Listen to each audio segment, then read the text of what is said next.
I'm going to be burning some of my Palo Santo for this video because I'm already irritated. I'm just being honest. I'm very irritated because people are making assumptions, and that annoys me more than anything. But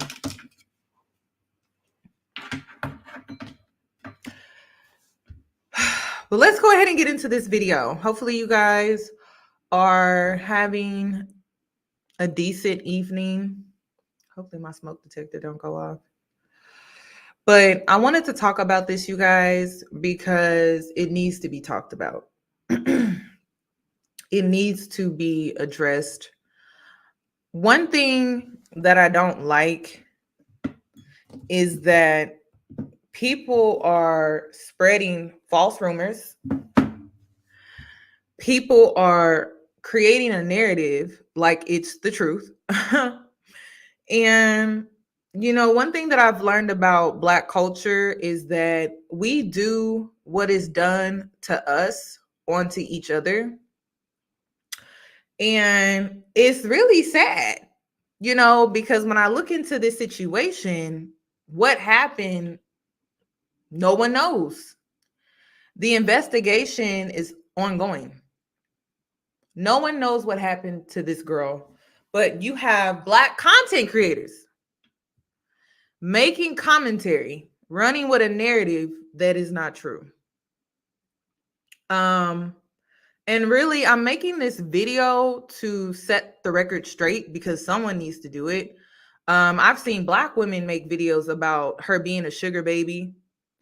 And the reality is, when I look at this situation from all angles, not just the angle that can paint a narrative that may fit, other things that I talk about on my channel, but when I look at it from all angles, this 52-year-old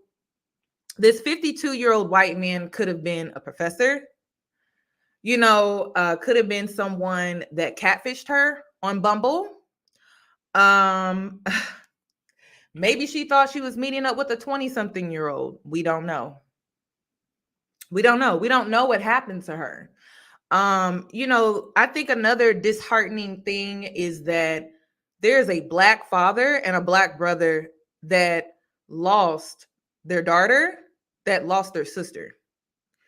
And she had a very strong family unit, and one thing that I feel is unacceptable is that if white media isn't painting a negative stereotype, we do.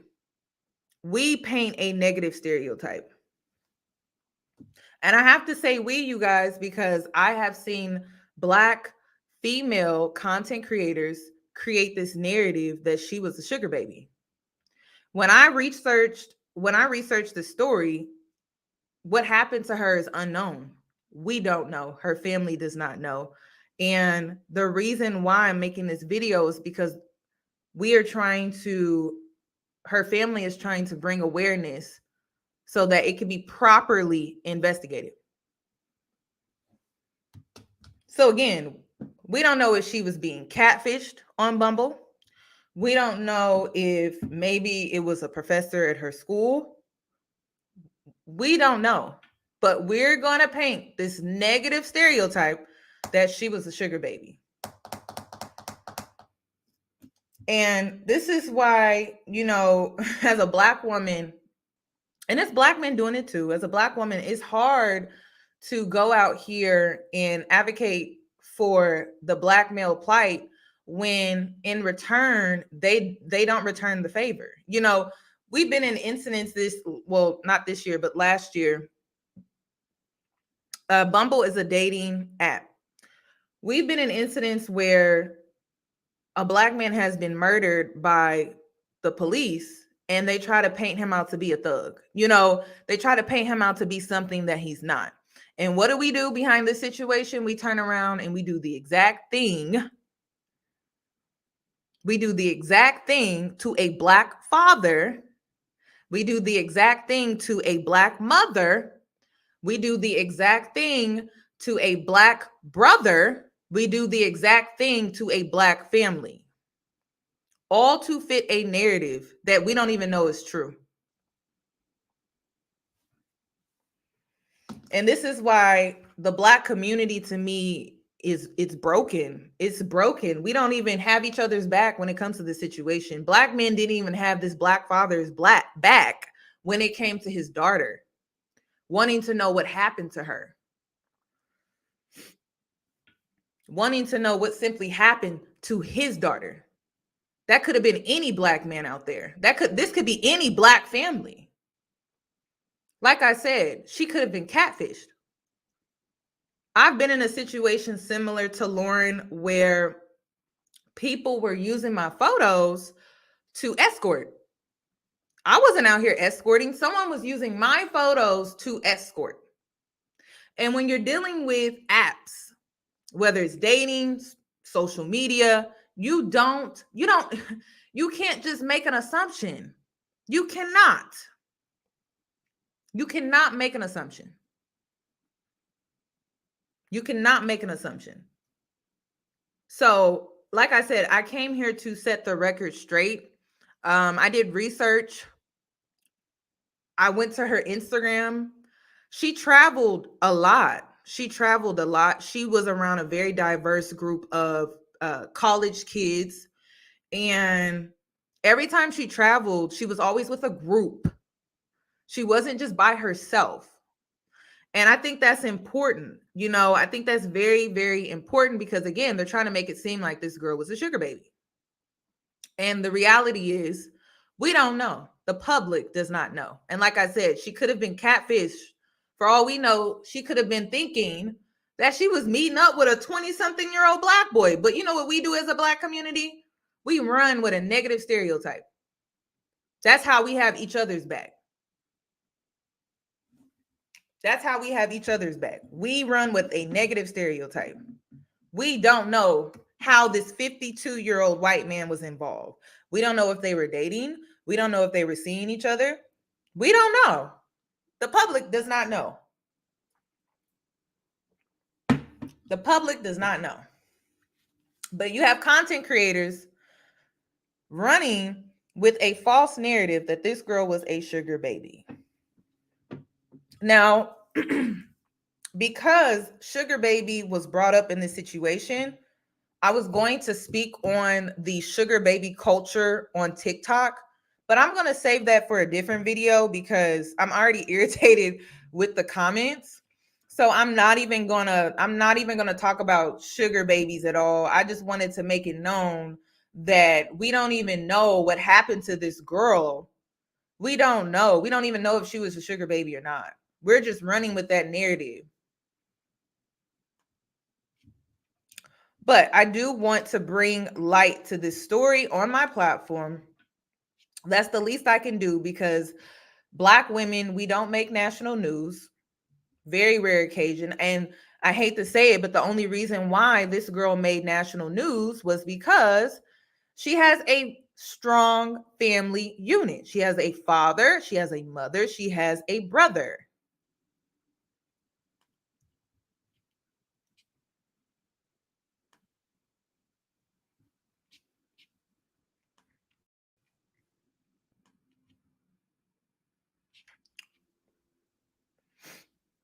I don't know, but if you look into this story, the reasons behind her death are unknown. The reasons behind what happened to her are unknown. So it's weird that we have Black YouTube content creators giving commentary like they know what happened, like they was there, like they witnessed it, like they have some type of evidence that the police don't have. It's ignorance to me. It makes us look stupid. And how can you take your platform seriously? How can you even take your platform seriously if you're out here spreading false information? False information. You're spreading false information. It makes us look stupid. It makes us look dumb. All for a check. All for a check. It just makes us look really dumb. We don't even have this family's back. And again, we've been in situations like this. They're saying she overdosed. What did they say about Sandra Bland? People, come on. We don't know what happened to this girl. We don't. And we don't have each other's back when it comes to situations like this. We don't. The media lies all the time. Why are we so trusting of them now? That's so weird to me. That's what I'm saying. Like the fake outrage, the selective outrage, it's just it's comical.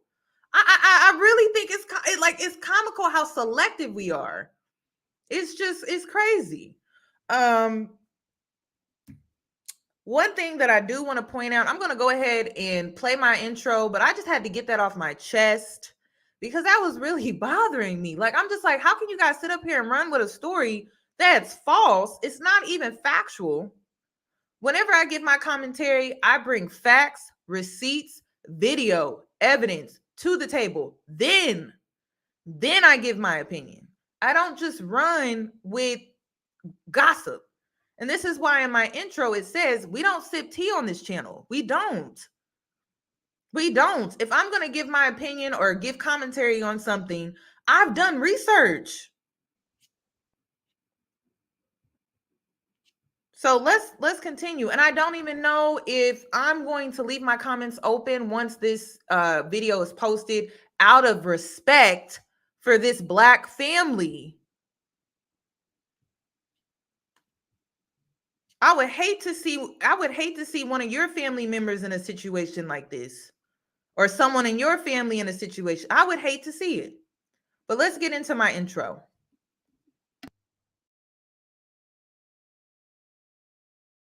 Hey boos, in this video, I give commentary based on my opinion.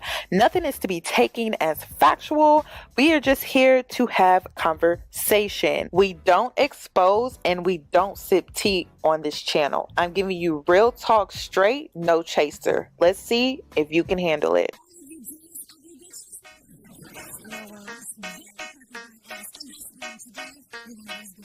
Cause I'm a boss.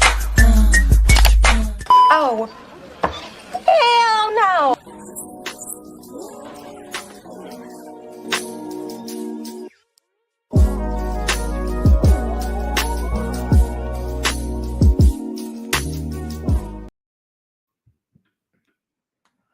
Okay, Jenny, thank you for that comment. Okay. So let's get into this story. I'm going to allow the news to report what we know, what the public knows, what the family knows, what the police department knows. I'm going to bring facts, not a false narrative. So let's see, what do we know so far about Lauren? So I'm going to go ahead and play this video.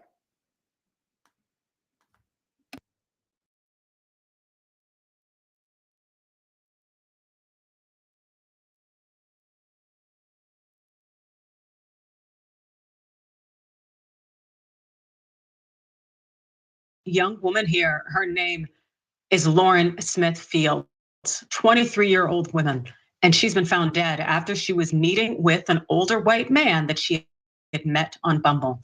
You want to put up the picture of Miss Smithfields. She's 23 years old, beautiful young woman here. She was found dead after meeting this unidentified white male through the dating app Bumble. Now, what they're saying is that Lauren Smithfields was found unresponsive in her Bridgeport apartment on December 12th after she met an older white man on the dating app Bumble. The man, who has not been named, reportedly contacted police about Smithfield's death, and he was not detained for questioning. That's according to Westchester News 12 reports. Lakeem Jeter, that is Smithfield's brother, says that he asked authorities about the man, but was told that he was a nice guy with no need to be investigated. Smithfield's father says the only contact that they had with police is with a very insensitive, condescending, and arrogant detective. Now, this is something that a lot of people will often run into when they are members of marginalized groups and they are victimized. The fact is that when we have a potential perpetrator who may be white and male, it's often the benefit of the doubt, the nice guy tactic, the comment, the fact that this is a young Black woman who showed up dead, the thought that her life was less worthy of essentially the respect of justice, of finding out why she died. And I can tell you that her mother is very upset. And also her family members, they want to know why they're not getting answers. And we do know that there are people now speaking out. Councilwoman Maria Pereira says police owe Smithfield's mom an apology. She sent a really well-written email. It was lengthy, it was extensive, and it was very detailed. And I was shocked when she told me just yesterday she had not even received a response from the Bridgeport Police Department about the investigation that should be going on into their daughter's death. Now, Lauren Smithfield's family, they've even paid for an independent autopsy due to the Bridgeport Police Department's poor handling of the investigation. And this is what's being said. Without a doubt, we know that my daughter was not a drug user, and I had a second autopsy myself paid out of pocket because we felt so uncomfortable with the way it was handled. That's what Smithfield's father, Everett Smith, said. And the family is incredibly, as you imagine, devastated by this loss of their young 26-year-old family member. Smithfield's family says that she was a track star at Stanford High School and was taking cosmetology classes at Norwalk Community College, according to reports. She also ran a side business to help pay for school. This is something that hits me hard personally because too often have we seen incidents where Black women, young women, are not necessarily receiving justice, where we can go missing, we can be murdered, and people do not care and people say nothing. And so the fact is that an investigation needs to be done. You cannot hear that this white man who called in her death is a nice guy. That's unacceptable. David? Well, I'm here in Connecticut, and all too often I have seen police in Connecticut in several towns simply have this thing called white privilege, where if it's a white suspect, they give them the privilege of not questioning them, not doing a very thorough investigation, and just assuming, oh, this person, because the victim was African American, she must have died of a drug overdose or something that was their own fault. No, that is not how this case should be done.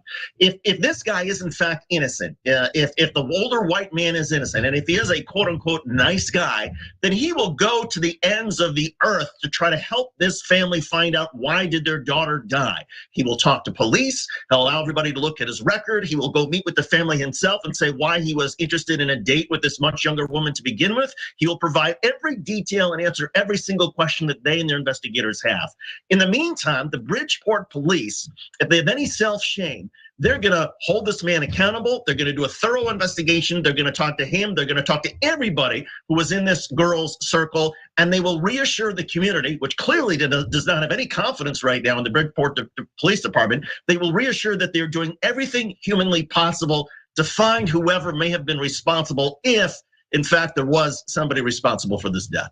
Absolutely, without question. The fact is that we know the studies, research, statistics shows that when you do have a Black female victim, that essentially the investigation, the sentencing of a perpetrator, all of the things in terms of how the system handles it it's done lackadaisical.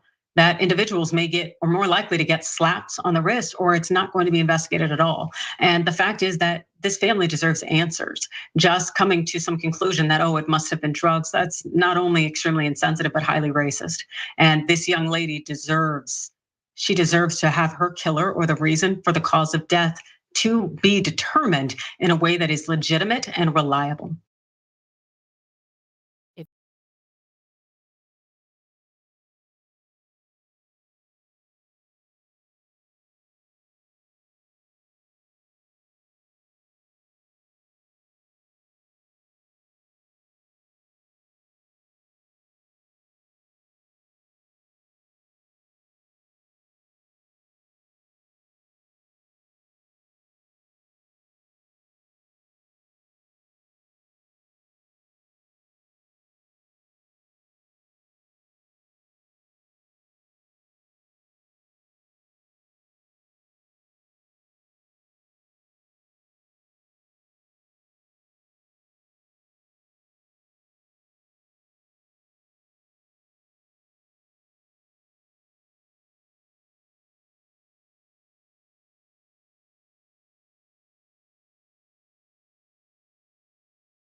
Okay, can you guys hear me now?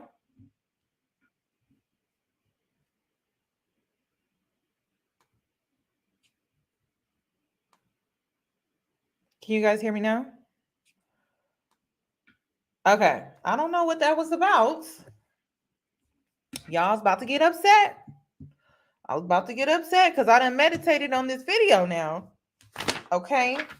One thing that really irritates me about this situation is the fact that we as Black people, we do what's done to us. We do it. We do what's done to us, and then we put it and inflict it onto each other. We paint negative stereotypes that is painted onto us, forced onto us, and then we turn around and we place it on each other. Even when I was a part of the quote unquote gender war, right, with Black male content creators on this app, one thing I never did was try to paint an innocent person out to be an innocent man, out to be something that he was not. I strictly reported on factual information. Now, you guys may have been upset about the fact that I was speaking on it, highlighting it, but at the end of the day, I did not paint someone out to be something that they weren't. And, I will say white supremacy, racist individuals, they paint us out to be things that we're not all the time. So why do we turn around and do that to each other? And you guys are doing this to this lady, this 23-year-old girl. You're not even thinking about her family. You're not thinking about what that's doing to a Black father's last name. You don't even care. You don't even care. And when I say I'm done with the gender war, I'm not done speaking up for Black women like I'm doing right now. I'm not done speaking out against the issues that we go through, things that we face. I'm done doing things out of spite. I'm done trying to one up Black men. I'm done trying to seek revenge. I'm done trying to do that. I want to move forward and focus on what is best for us as Black women.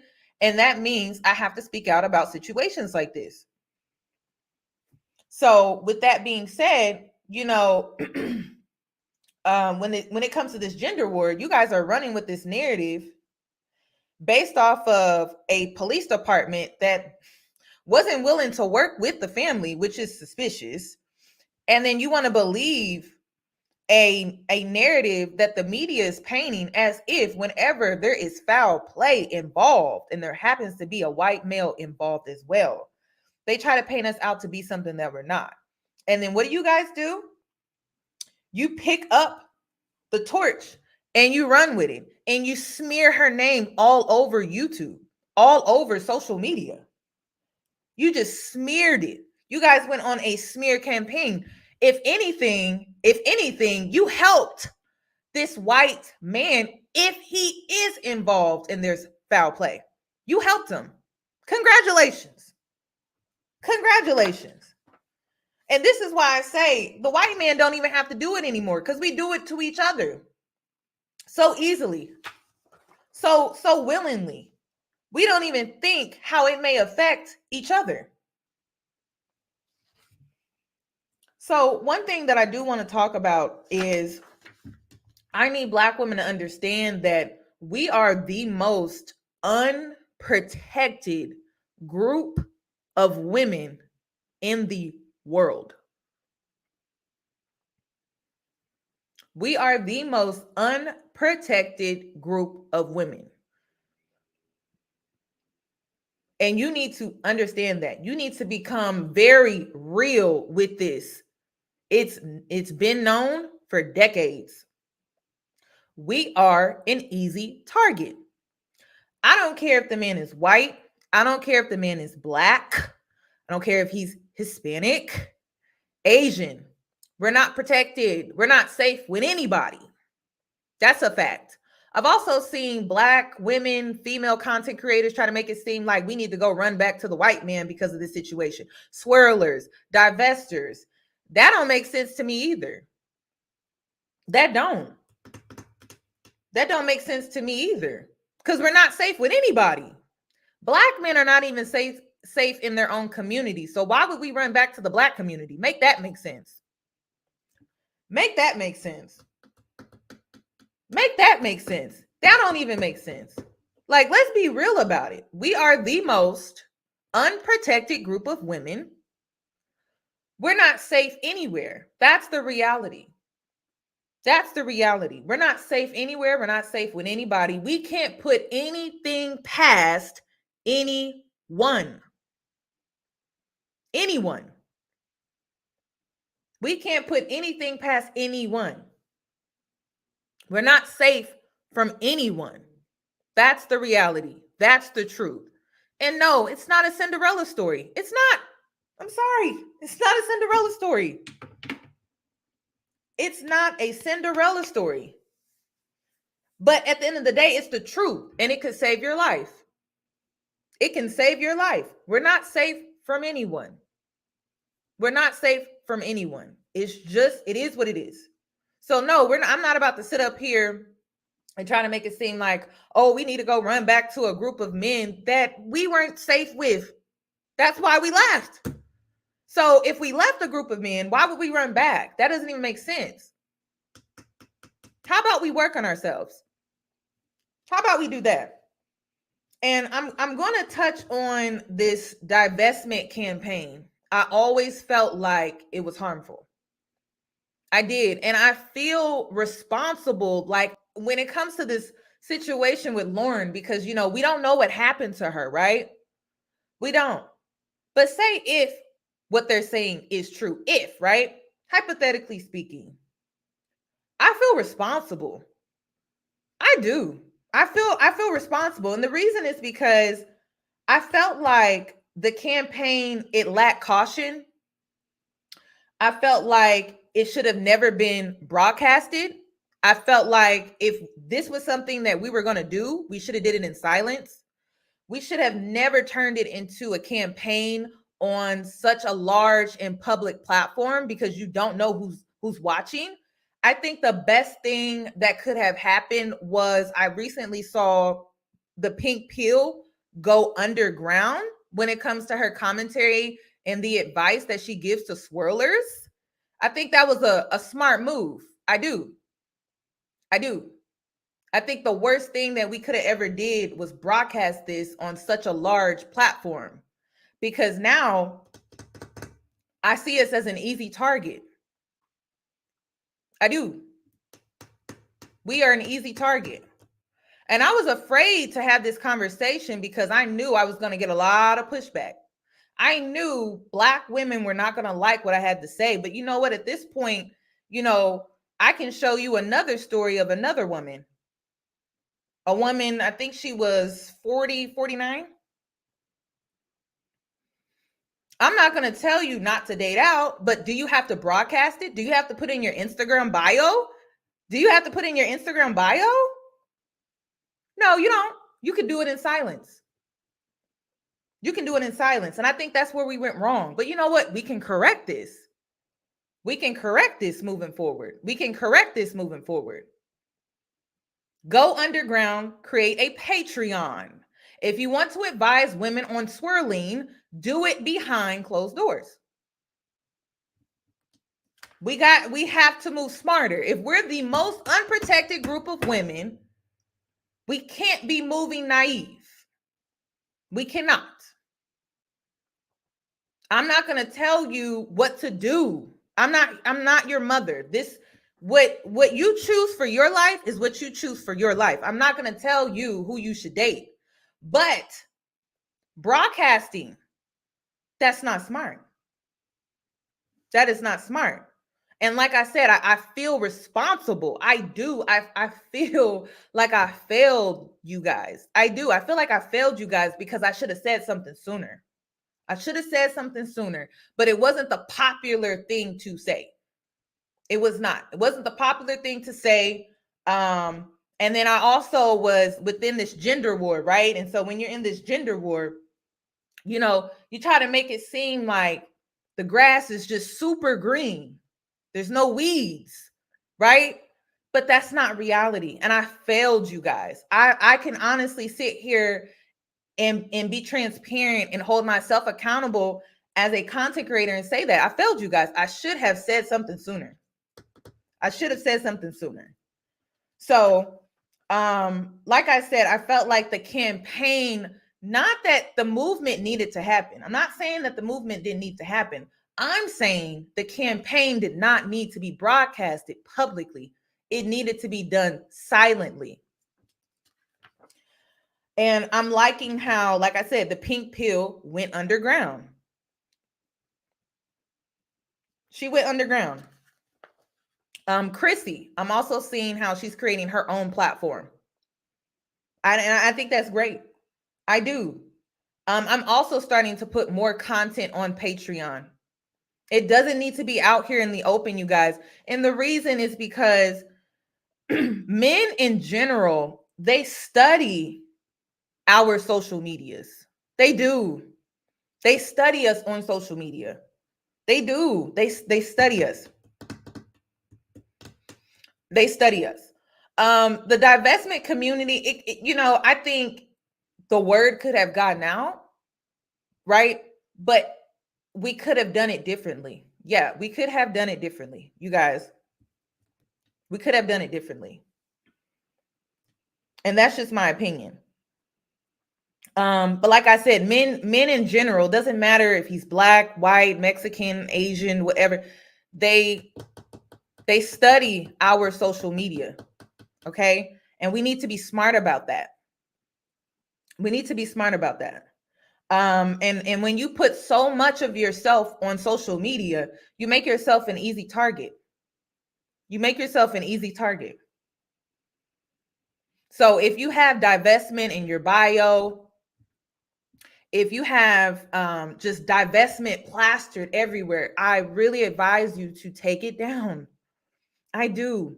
I advise you to take it out of your bio. I advise you to move in silence. I advise you to do things differently because we need to. We need to do things differently. I want you guys to be happy. I want you guys to be healthy. I want you guys to be safe.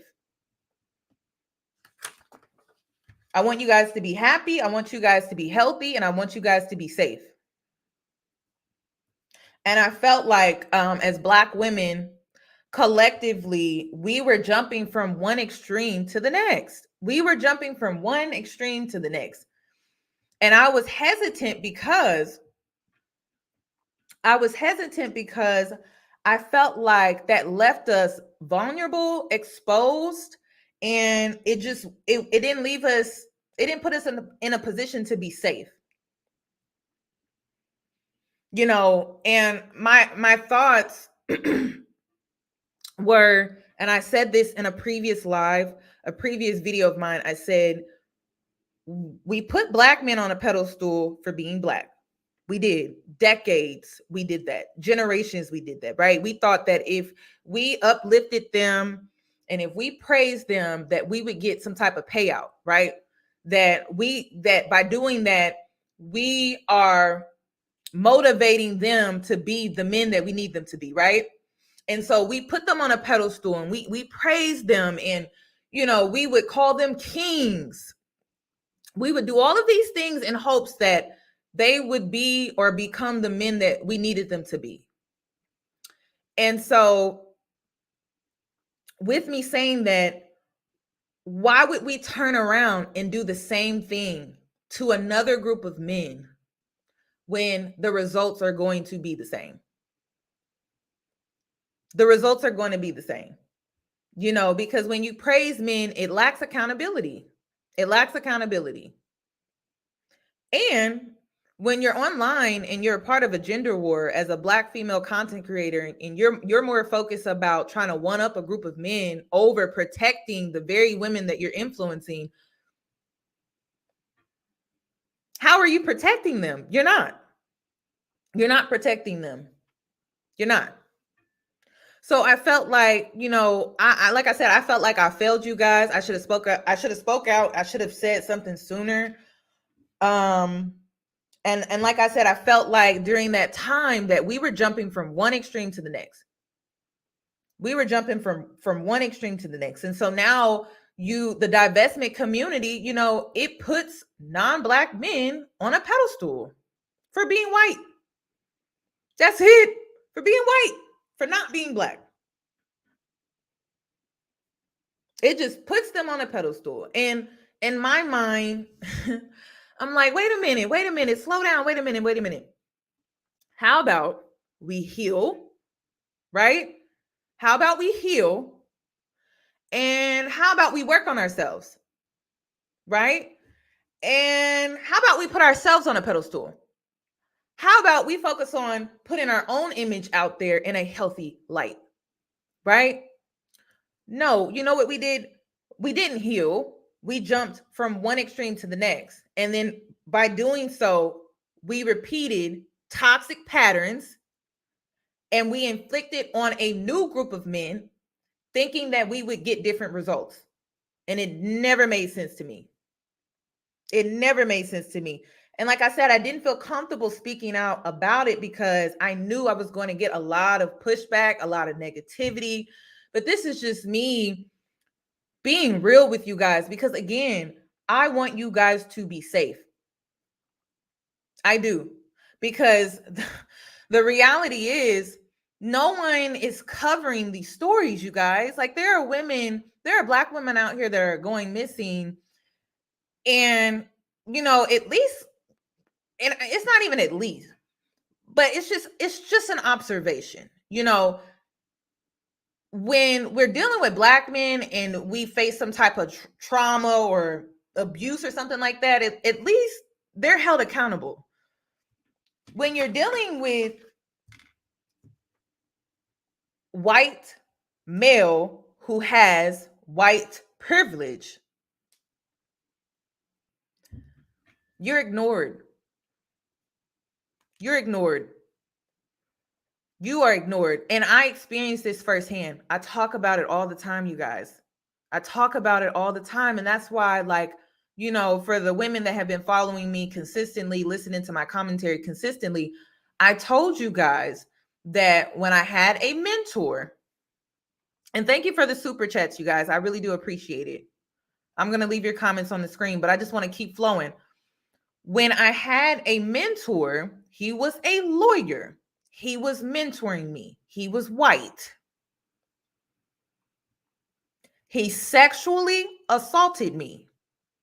I was a part of a program. And I was trying to make it sure my business was being legalized and it was being set up properly. So I reached out to a nonprofit organization that gives back to minorities. And he took advantage of me. And it's easy to be taken advantage of when you're seeking out a program that is supposed to help minorities. It's easy, you guys. It's so easy. And when I reported him to and I'm not going to name the name of this program, but when I reported him, they didn't even do anything. And then I took it a step further, and my mom, she encouraged me. She said, we can seek legal, we can take legal action. And by me doing that, because he was a lawyer and he was well connected, he knew judges, he knew other lawyers, he had resources that I didn't have, because mind you, I'm a minority and I'm coming to him to seek resources, information for him to help me with my business, and he took advantage of me. So you know what happened to me? Nothing. I never the people that were head of the program, they never did anything. And the reason why I spoke out was because this was my second sexual assault. And I said, you know what? This time I'm gonna do something. I'm not going to hide. And I'm getting emotional because it just makes me so bad, y'all. Like, And that's why, like, this situation really bothers me. And, it's really messed up that you have people online creating a narrative. And it really makes me upset. And like I said, I want you guys to be safe. Because when I was in this situation, no one had my back. And my parents couldn't do anything. Like they just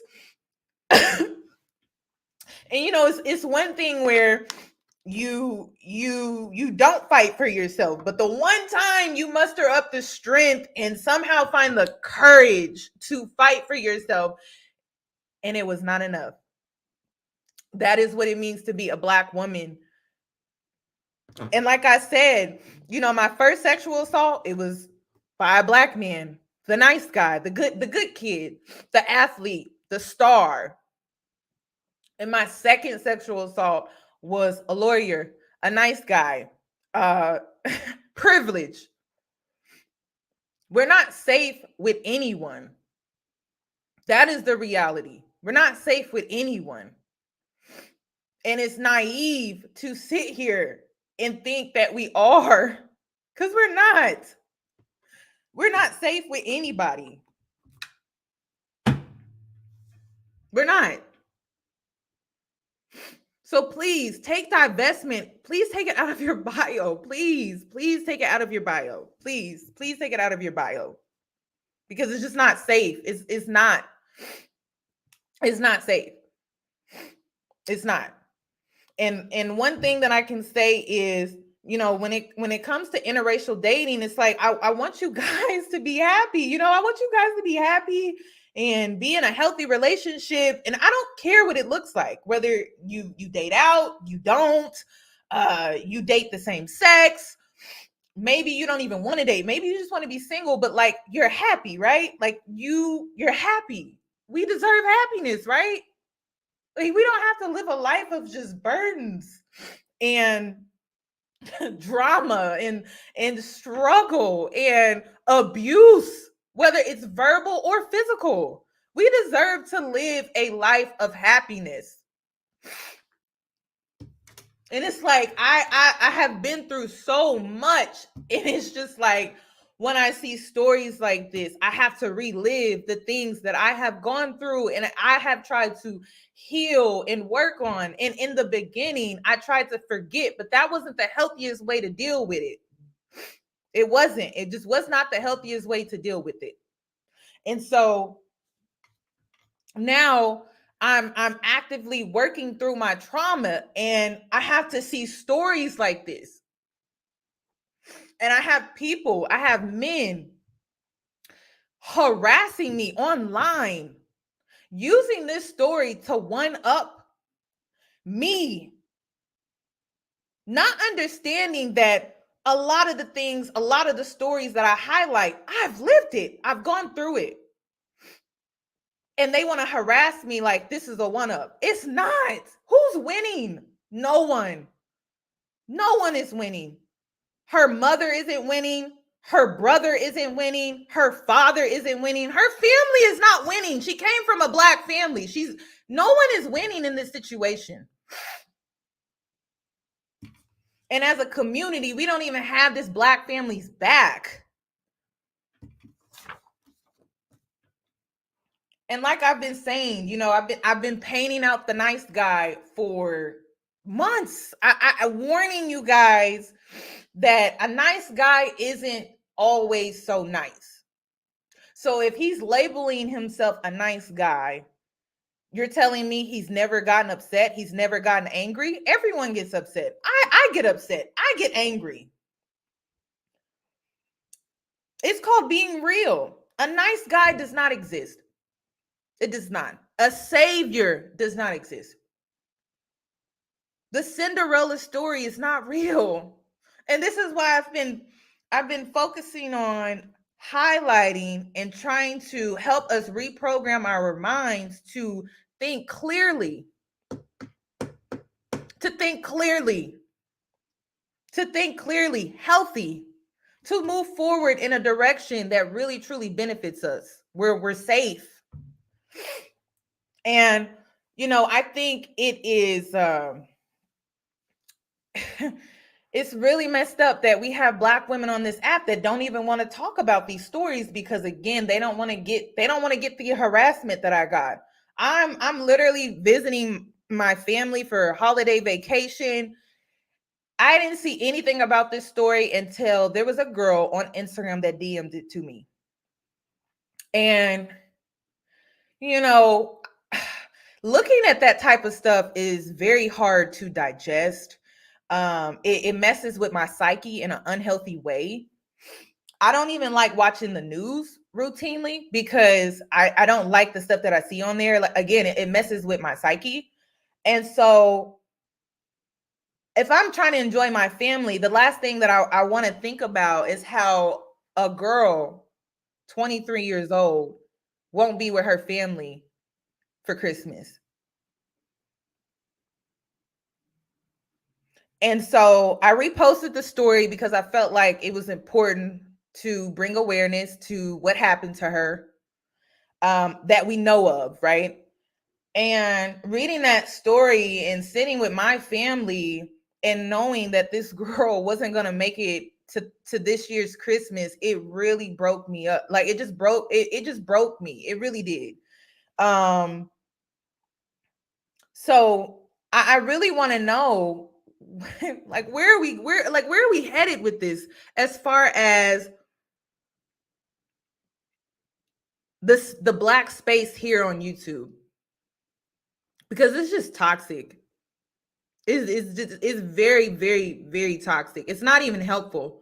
We're not even on here trying to help people elevate financially. We're not out here trying to get people to go to therapy. We're really not trying to fix the issues. We're just trying to complain about them, bitch. That's it. Like, we're not trying to actually work on ourselves so that we can truly move forward in a positive direction. And it's like, we've been doing this for how long? How long do we have to do this? Just doesn't make sense to me. Another point that I want to make, I want Black women, I want you guys to understand that it's okay to be alone. It's okay to be alone. There's liberation when you're alone. There's freedom. There's love. There's excitement. There's joy. There's so much peace. It's okay to be alone. It's okay to be alone. It's okay to be by yourself. It's okay. And I know we live in a world that makes you feel like you need to be with somebody in order to be somebody, but you don't. It's okay to be alone. It's okay to be by yourself. It's okay to wait for better to come. It's okay not to force things with people. It's okay to make yourself a priority. It's okay. It's okay. It's okay to say, you know what? I'm just going to focus on myself. I'm going to give the love that I want. I'm going to pour that into me. And I'm going to do things that I love. I don't need to wait on a partner to do things with in order to make myself feel like I'm valuable or I'm worthy or I'm deserving. I can make myself feel that way. Every day I wake up, I have the opportunity to do that.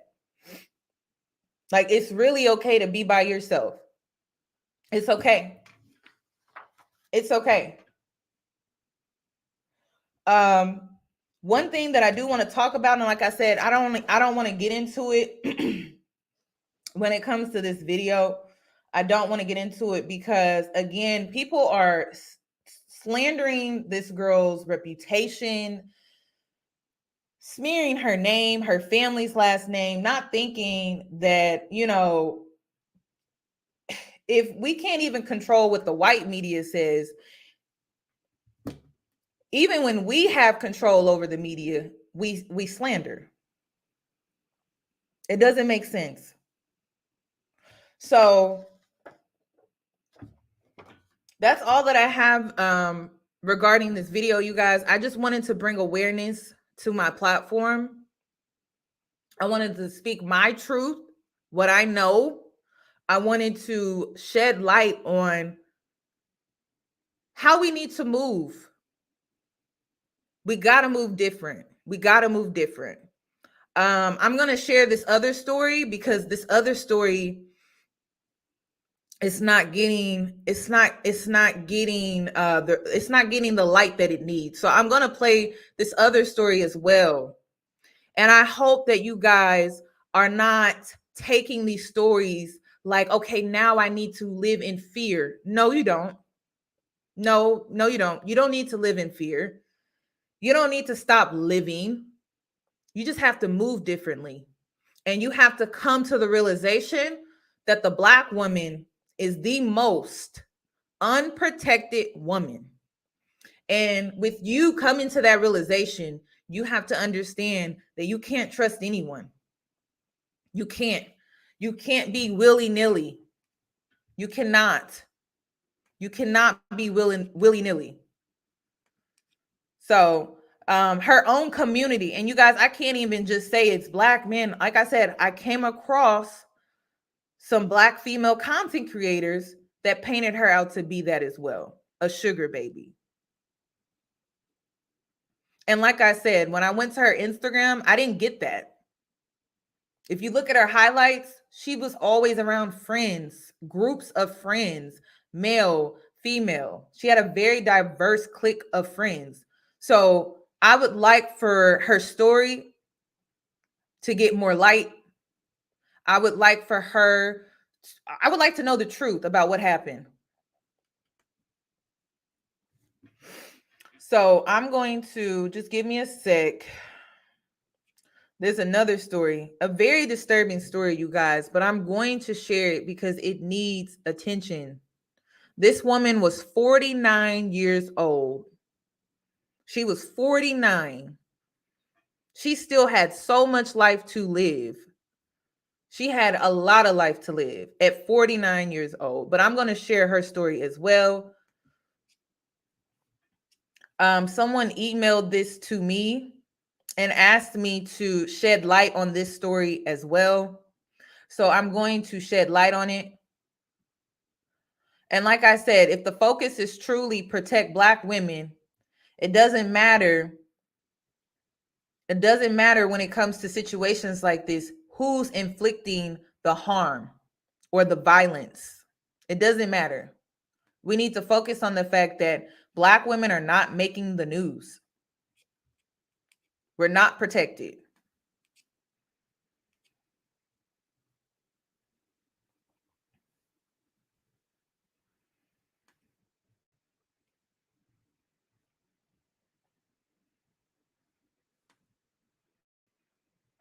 Well, here it is again. Another Black woman killed Some by some sick sick white white bastard. And I tell Black women, be careful. I don't care if you dating white man, Arab, Hispanic man.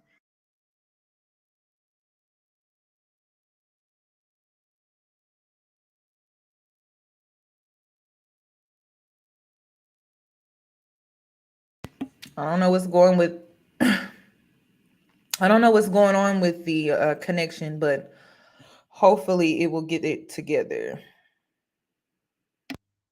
Right now, it is open season on Black women, and I'm scared this year you're going to see more and more and more killed left and right.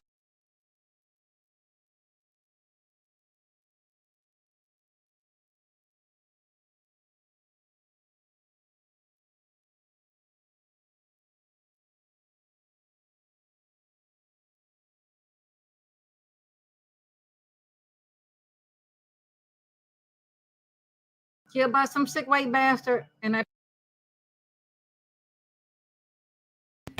I'm trying to start this from the beginning. Okay. And again, before I even start this, I want this to be known that I'm not trying to scare you guys out of dating out, divesting. I just want you guys to be cautious. It's just like when you get in a car, you put on your seatbelt, right? take caution. That is it.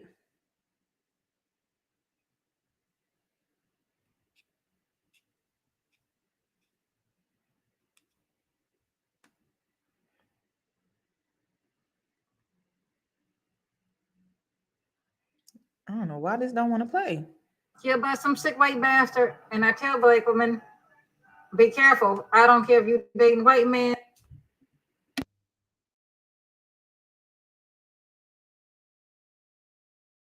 Arab, Hispanic man.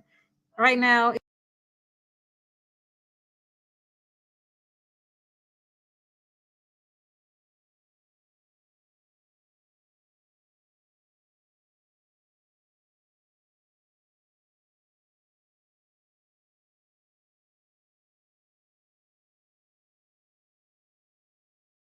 it is open season on black women, and I'm scared this year you're going to see more and more and more killed.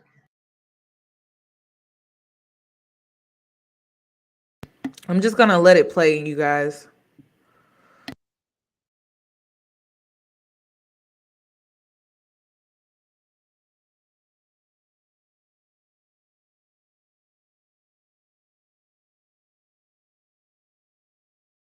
Left and right, because everybody knows black women are not respected, they're not protected, and if you kill one, nothing is going to happen. You can say you were on alcohol, you were on drugs, you were having a moment, a bipolar episode like this man is claiming, and the list goes on, and then you will get a chance to go home, no charges filed, and you will be dead. So you can see.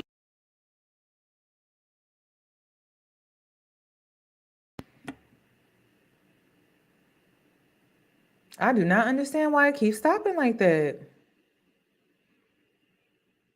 Let me pause it.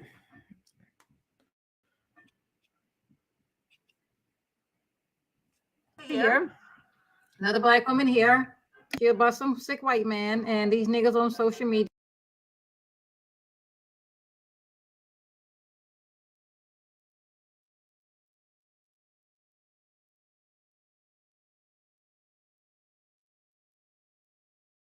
And this is definitely YouTube because look how much has processed. So let me try one more time. And I didn't even hear, you guys, I didn't even hear about this story. Someone emailed this to me. YouTube are happy because they love it. See, black women, when something bad happens to you, I don't care what race of the man, the black man is happy because they feel like, well, that's what you get. You swear that that's what y'all get running behind the white man. Black women get killed by a black man. Well, that's what you get. You picked him, you chose him. Ain't no sympathy, ain't no.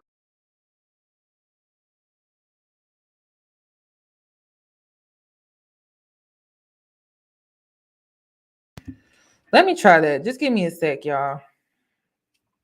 Because this video has to play. Okay, it has to play because the message needs to be heard. It just has to. So just give me a sec. Let me try something else.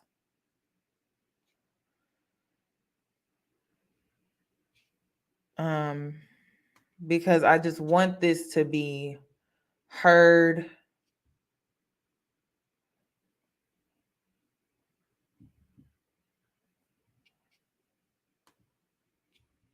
And I'm not trying to scare you guys out of anything.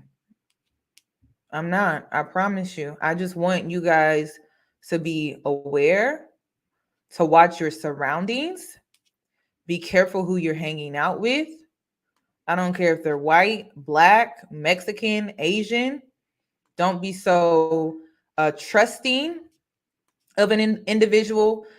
Learn an individual. I don't care who it is. I don't care how old they are. I don't care if they're young. I don't care if they're in between. I don't care if they're older. I do not care. You have to have your own back in every situation.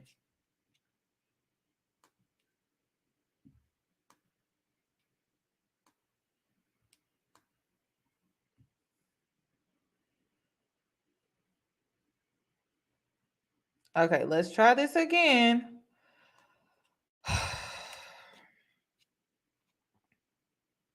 I know. I think I'm gonna lower the video quality because you right. Y'all right. Hold on. Y'all always got my back. Hold on. See, it is low quality. Let me try to lower my quality. See if that helps.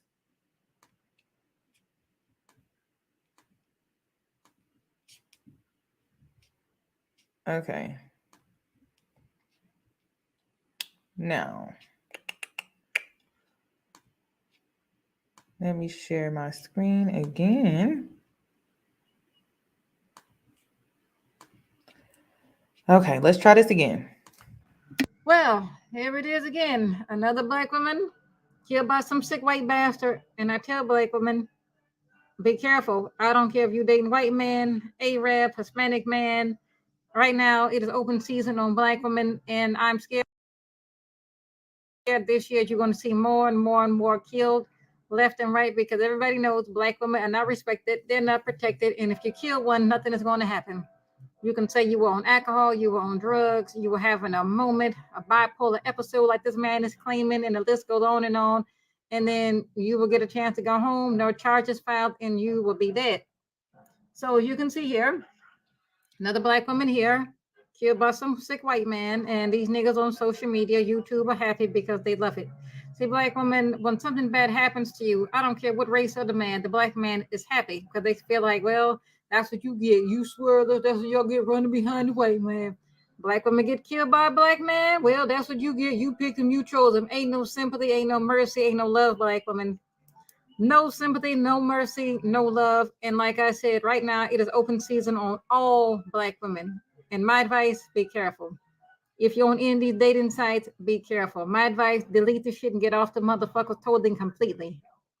So it says here, 37-year-old Matthew Gribshaw was arrested after the mutilated body of his 49-year-old girlfriend, Rochella Anderson, was found in their motel room. This is some real sick shit that you see in a fucking movie.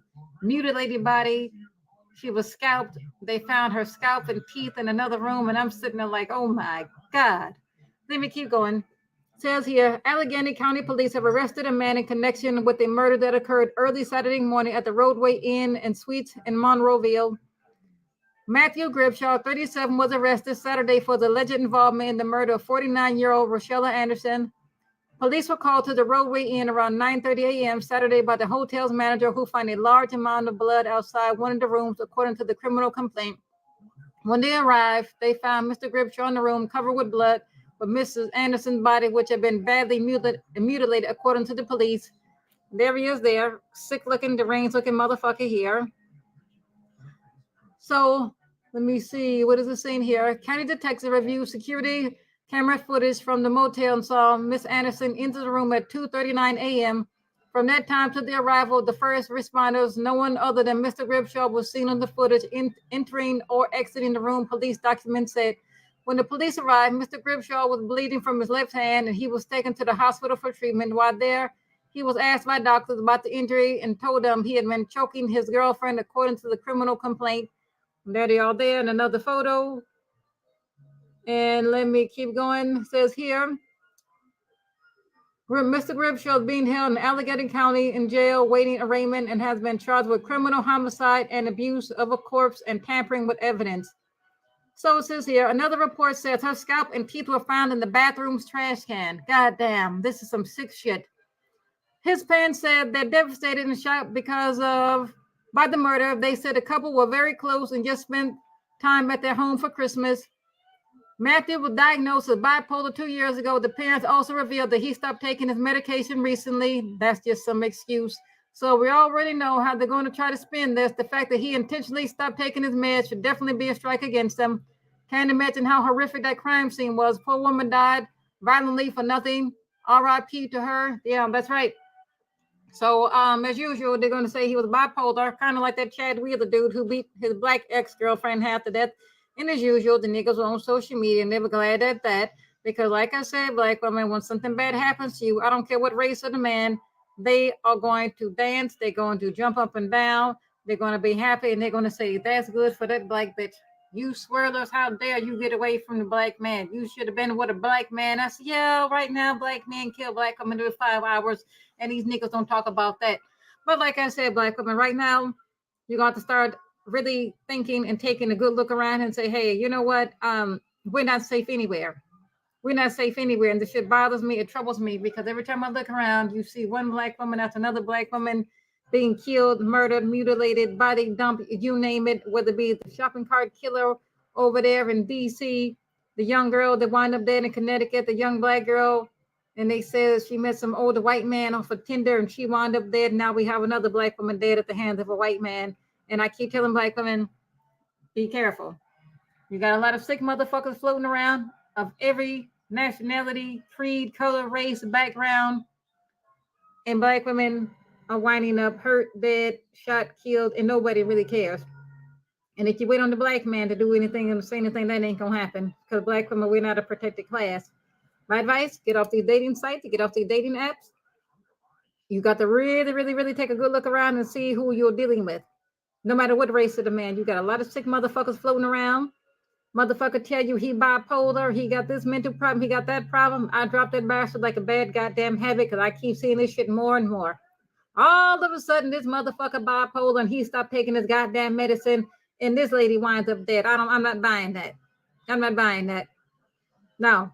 But if you do come across a motherfucker and he got any kind of mental and emotional problem, my advice to you, run. Run. I don't care if he black, white, Chinese. You got a lot of people out there who are fucked up and sick in the head. And God forbid, if this so happens to be true, he stopped taking his medicine and he had a violent episode and snapped. Well, this could be you. So there you have it, black women. Be careful, be careful. That's the only thing I can say. You got a lot of sick people floating around, and right now it is open season on all black women. Be careful. No one is safe. Pretty black, and I'm out.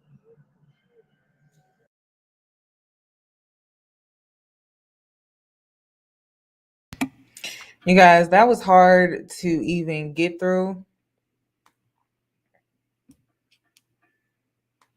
But I had to, there's a lot of stories like that and no one is talking about it. That was emailed to me. So, like I said, I want you guys to be safe. I'm not trying to place fear in you to where you don't want to live your life, in a way that you can still explore and have fun and be carefree. But you have to be real about who you are, how people see you. I really feel like the main reason Black women are the most unprotected and we're seen as an easy target is because our men are just not in the home. They have abandoned us, neglected us. They're not in the home. And then, in situations like Lauren, her father was in the home. And you have Black men that are not even trying to help a Black father seek justice for his daughter. So I really feel like that's why. Like the woman said in the video, we are an unprotected class. So again, I'm not trying to scare you guys, but the reality is our men have failed us. So a lot of people know that when they see a Black woman, they will automatically make the assumption that she probably doesn't have a father. She probably doesn't have a father in the home protecting her. So I really feel like that is the root cause. That is my opinion. It's just, it is what it is. And I'm going to just leave it at that. So yeah, on that note, I wanted to open up my lines to see if you guys wanted to weigh in and give an opinion about, I don't know, whatever you want to give an opinion about, but I wanted you guys to cam up. I'm no longer accepting people that don't cam up because there was a situation that happened on a different platform and there was a troll. And because there was a troll, their YouTube channel was taken down. So let me go ahead and add this girl to the chat. Please be respectful, you guys. Okay. I think it's KS.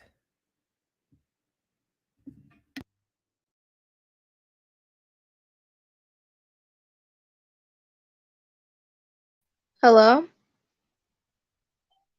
Hello? Hello, Yanni, can you hear me? Am I good? I can't hear you. Is it on my line? I can't hear. Oh, I can't hear what you're saying, Yanni, but I just want to like I think it's on my line. But I was gonna say that I think yeah, Yanni, I can't hear you're muted. No, you're muted. I can't hear you. I think it's on my am I on hello? Why are we having such a hard time tonight? I don't understand. Like, Oh, it's making me upset. I got Oh, scared. you know what, y'all? I heard from a different platform that I was watching on live earlier today that YouTube has just been messing up. I don't think it's me. I don't think it's StreamYard. I think it's YouTube. Okay, it's better now. But why can't we hear? No, Why can't I we can hear hear you. sis? I don't understand. You can't hear me? Let me see. Jesus Christ. Okay, you guys can hear me. Can they hear me? Oh my gosh. I'm so sorry, you guys. I'm gonna have to come back. Let me see if I could try someone else because it may not be you. Let me see if I could try someone else. Um, kind-hearted. Can you cam up for me? Okay. Let me just put my robe Okay, on. 'Cause you're I didn't not think on you're gonna mute. come on today. Can you hear me? Hello. Can you hear me? Oh my gosh. Can you hear me? Hello? Why can I not hear her? This is crazy. Hold on, let me try something. Let me try. Maybe it is me. Speaker. Okay.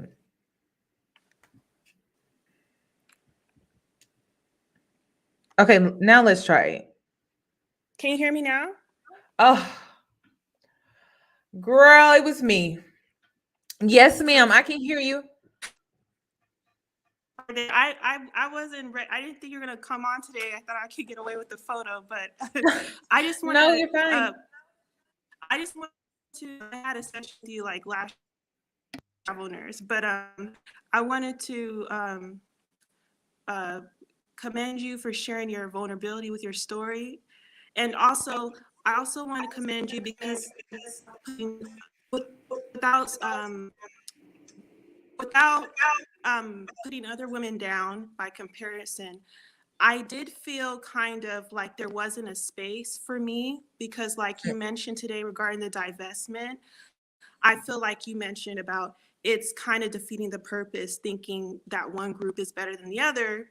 Um, with what you said.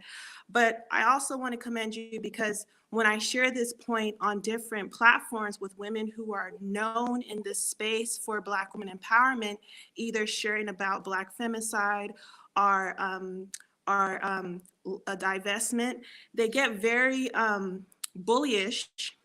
Even if you share, hey, I invest in your Patreon, I invest in your what do you call the chat thing on YouTube, and if you just say I agree with 90% of what you say, but the 10% is just your Aunt Jemima, you know, all these really derogatory terms. So it's just like I'm a Black woman, I'm being attacked by other cultures, I'm being attacked by Black people, I'm being attacked by Africans, I'm not African enough, I'm not Black enough.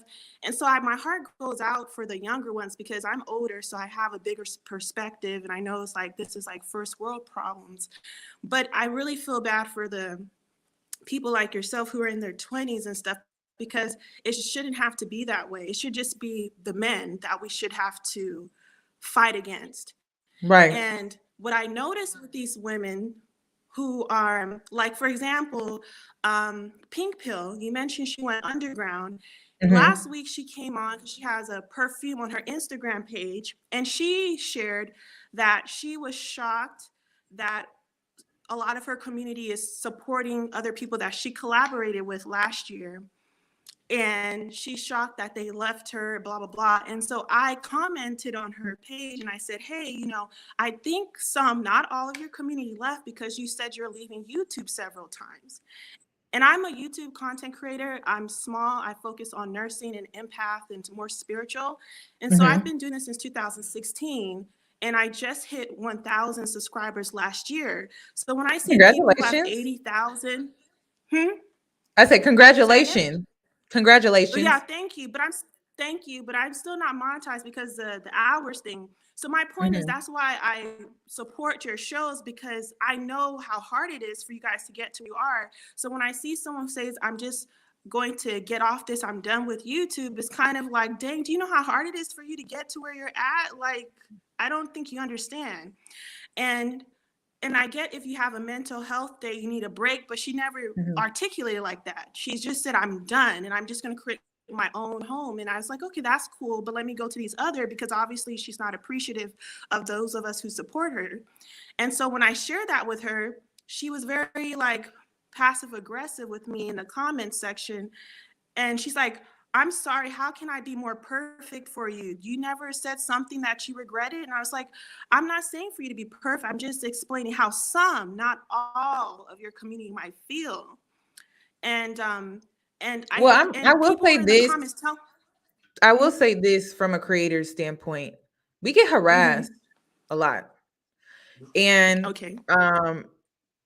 you know, you have to put yourself in the Pink Pill shoes. She was one of the first Black women in this space that promoted, you know, swirling and dating out. She's older. She's way more mature, and she's experienced a lot on this app. And I think she has just finally gotten to a point where she's tired. Like a lot of us as Black women, she's just tired. I don't think she meant to offend you necessarily. I think she's just at a point where she's just tired. And when we're tired like that, we may react in a way that's not the best. We may react in a way that maybe we didn't handle it correctly, we didn't handle it professionally, we didn't handle it in a way that, you know, may not have been disrespectful towards you. But I think she's just tired, and I think her going underground is just basically her throwing her hands up like we all do as Black women, and just say, you know what, they win. You know, I don't think she wasn't appreciative of the support. I think it was just a matter of she's getting older. She had gone through a lot last year, and I think she's just tired. But here's the thing, that's great for her to have her own app. I feel all of them should. But my point is, she mentioned she was shocked that people are going to other channels that were in her words bullying her, and then her reaction was, I'm done with this topic. Why did you guys bring this up? And I was just like, no, you brought this up. So my point is, I feel what she's doing with her perfume and all this other stuff is great. But when she did it the third time where she said she was done with YouTube, that's when I was kind of disappointed. And again, I'm on this thing. I'm not just a person who just consumes. So when I see people who've been doing this for 10 years, but here's the thing though, and I know you guys are human, I kind of like when you guys are at the war zone. Like, I'm just like, girl, that's what makes us be on your channel. It's like, if you don't do your Xena warrior princess cry, because here's the issue. Because on the other side, when you have the people talking about abortion and all this other stuff, but yet they say that they will still be intimate with certain people, just not carry their child. And I've been on these other people's channels where I've called in. I'm not one of those people that just talk about people and not talk to them to themselves. It kind of makes this place kind of unbalanced. We need people like you and the Pink Pill to just understand that's why we are on your channel, because not everyone has that girth, like you said, that you guys get tired eventually to be like that. And I know it's easy to look at the 10% gremlins like da da da da, but there's so much of us that care for you. And I kind of don't like being around people who always agree with me. I like to think, I like to iron my debating skills. So I do call on Cynthia G and Nyla Says, or whichever, she has 2 accounts. And they come at me really hard. They came at me 2 weeks ago and telling me that I had cognitive dissonance, and I don't even date Black men, but they do. So it was just very hard. And so when I saw the pink pill on Instagram, I was just like, we need people like you, because these people are highly intelligent, which is why I watch their stuff. But when you come to them and you are of the minority that agrees with just 10%, disagree, 10% of out of the 90% of content that they share, their chat and their community will just verbally abuse you, call you every name under the sun. You tell them, hey, why is your community calling me out my name when I said I agree with this, this, and this, but this one, I don't agree. Oh, don't look at the chat. But everyone looks at the chat, so you know what's going on. So it's just very dysfunctional. And I feel when individuals like you who are of a more, I don't know, just providing dialogue, it causes them to I don't know, it becomes unbalanced. So I feel everyone has a space. Cynthia G, Nyla Says, they all have a point of view that's important.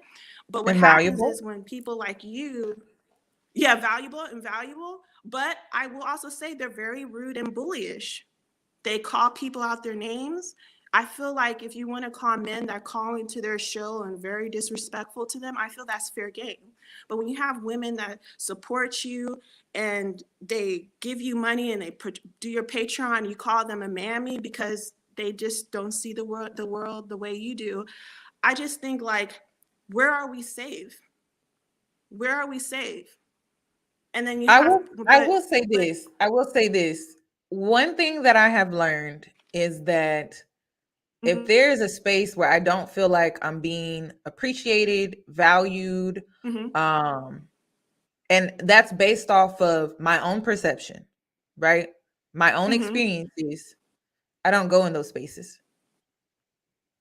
Oh no, and I left. I left that space. After supporting that channel financially and with my time and liking and sharing for 2 years, and I was just kind of heartbroken like 2 weeks ago. And my mental health, because I was an empath, and then they were calling me not an empath. They were calling me weak and called me a pussy, and that I was an easy lick, that I shouldn't date for a whole year. And I was just like, lady, I felt like they were projecting all the past callers on me. And then, so I left that channel. And so I ironically came across Pink Pill on Instagram. And I was just kind of sad because it's like, I know she had personal things with her relationships and stuff. And she's a soft-spoken person. And I can see empathic traits of her.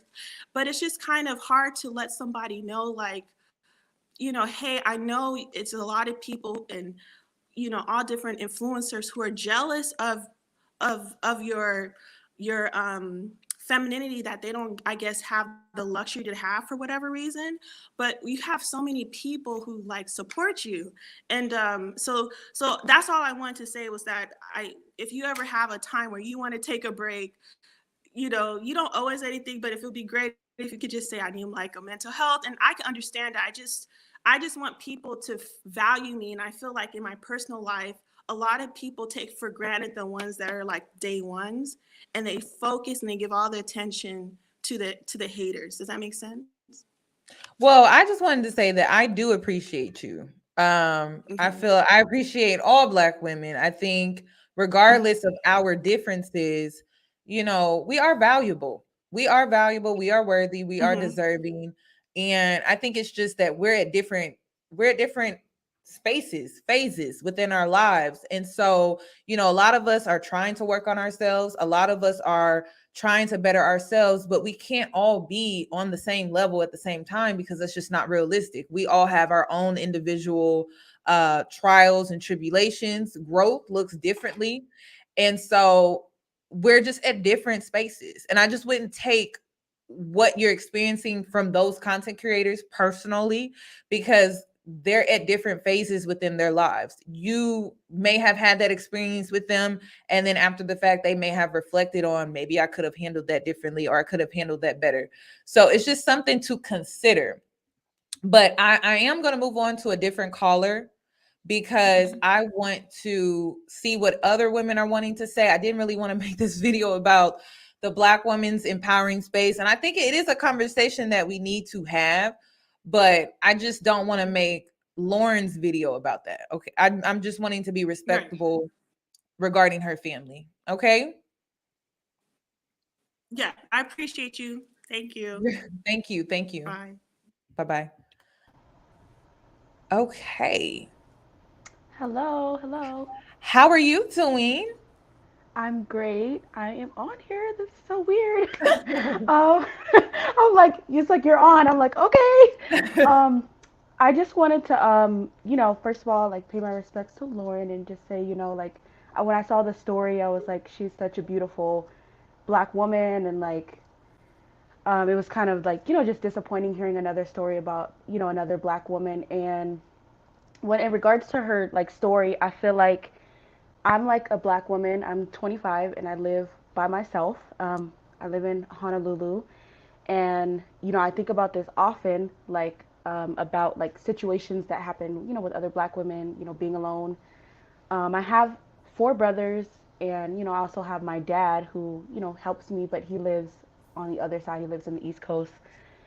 So it's like hearing her story and seeing these kind of things that like you always on your platform remind me to be vigilant and like cautious, especially with like too in regards to like dating and stuff like that. Whether it's a Black man, whether it's a white man, whatever. I'm making sure that I am, like I said, just extra vigilant, but not like afraid to talk to people or anything like that, Right. or like scary, but just making sure that I'm remembering that I am the priority. Like, you know what I mean? That's really what this year has taught me, that like I have to look out for number one, and other people are not looking out for Black women.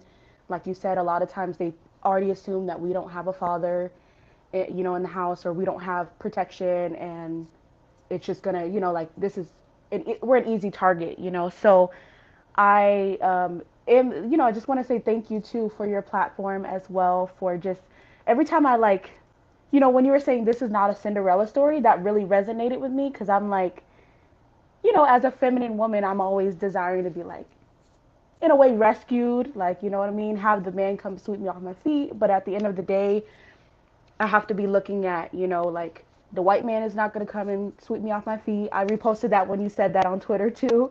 I was like, man, she's just speaking facts right now. And like, you always bring me back to reality. Like, okay, like even if I'm on a date or something like that, okay, he looks good on the outside, but I got to make sure I'm looking at character, his values, his upbringing, you know, what he wants. And yeah, that's pretty much just what I wanted to say is, like, rest in peace to Lauren, and that, more Black women need to just be looking out for themselves. Like it's Yes. over. Like, that's how I grew up taking, I resonate with your story too, of you talking about how like you used to cook when you were, little, for your Mhm. family and stuff like Mhm. that.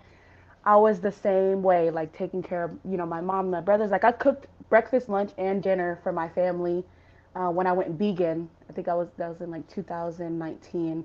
I would cook 3 meals a day for the entire family, and because I wanted them to be healthy too. Right. I'm not vegan anymore, but I was like, self-sacrificing, because that's just natural and it's in me. That's part of, something innate. But also, I got to remember to look out for number one, because it don't matter if I'm broke down, if I'm dealing with my mental health, if I'm stressed out, like I can't help anybody in that state. And so that's what I wanted to say. And thank you Well, so much thank you. for Well, allowing me to please say state your it. name. Desiree. Desiree. Okay. Well, thank you, Yeah. Desiree, for chiming in, and thank you for putting your input, giving your Yes, input. ma'am. Thank you. I'll see you in the next one. Bye. Okay, who wants to be next? I just want you guys to cam up so I can add you.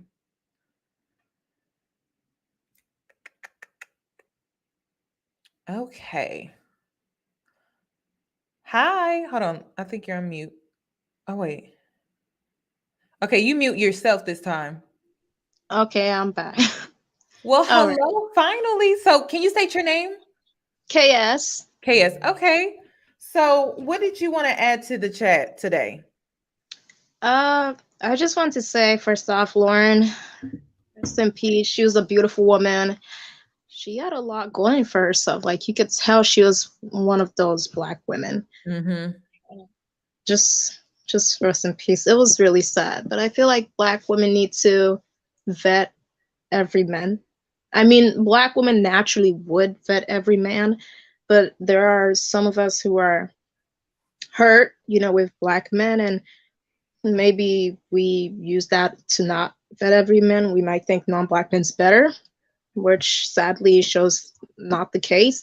I feel like put all bias aside, we should judge every man for who they are, character-wise, if they can support and support themselves, but also support a woman. That's very important also. And I would usually tell my family about this, but they would be mad. They're those type of people like, see, this is why you should only date a Black man type of stuff. But I'm like, nah, man, no. But like I'm entangled with a Black man, but I tell him usually my preferences. He's cool, and he's like the small minority, and I don't consider them all Black men, so that's good. But I feel as if Black women, we should open up our options more. I feel as if Black women need to open up more and just be open to other men, but also see their character just as you would as a Black man.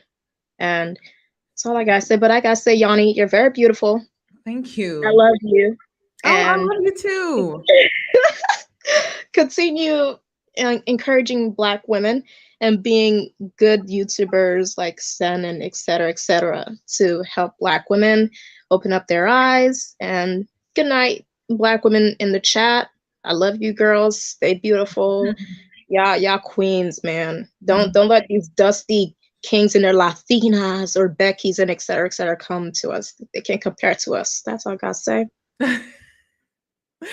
Well, bye. Okay. So let me add some more people. I wanted, she brought up a thought in my mind. And the thought is, if anything, the collective of Black men and the things that we have experienced with them has prepared us for the world. It really has, because now we know what to look out for.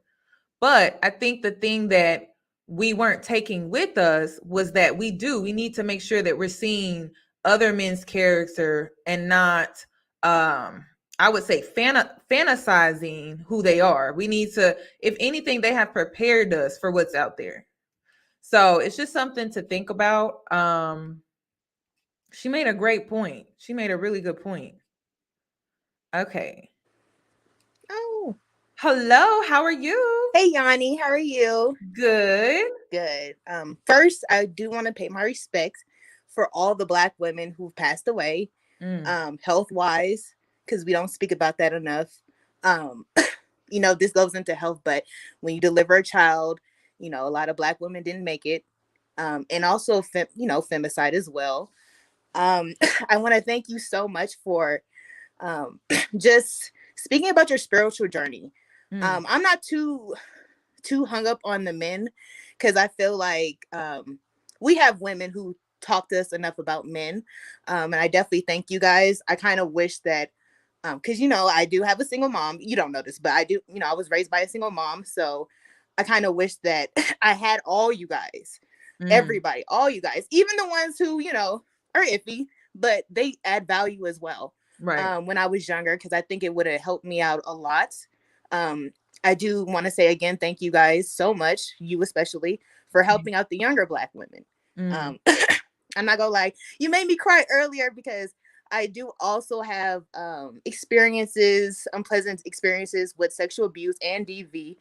So, certain things kind of hit me as well. It kind of brings on a little PTSD. And that's really hard, but I think that's what keeps us all humble and sane, and helps us when it comes to putting our feet in other people's shoes. Right. We do get a lot of flack of, why do you help, the Beckys, and why do you guys care, and da da da. It's because we've been through it, right. And I just, I want the same empathy that we give out to our men or anybody. I want us to go back to us. I want us to help each other. I want to see more Black doulas. I want to see more Black midwives. I want to see more Black, I don't know, just more Black women just doing the damn thing, which we are doing right Yes. now. But I want us to focus more on, like you said, could we praise ourselves for once? Could we learn how to praise ourselves? That's the main thing. Like, we keep going to different men. One of the quotes that I go by is, God judges you based off of what you do. He doesn't judge others he doesn't judge you based off of what others do. So I Mm. just feel like in that, I just feel like if we start putting the amount of energy we do, we go for like other men and stuff like that. If we take that and put it in ourselves and really love ourselves, Yes. truly love ourselves, not saying that, oh, I'm a bad bee, I got a nice car. That's great. That is really great. Black women in luxury. That's really, really great. I'm not talking mess about it or nothing like that. I just wish that, how we view ourselves, Yes. it really is true to us. Yes. I think that we are queens. I'm very, I know about the Eve gene and stuff, all that stuff. However, I feel like a lot of us, we talk a good game, but we don't do the work. Like Mm. right now, like earlier, I just got done, doing, my little workout thing. But see, I did that because I'm looking at you. I'm like, wow, Yanni, look at her arms. They look really good.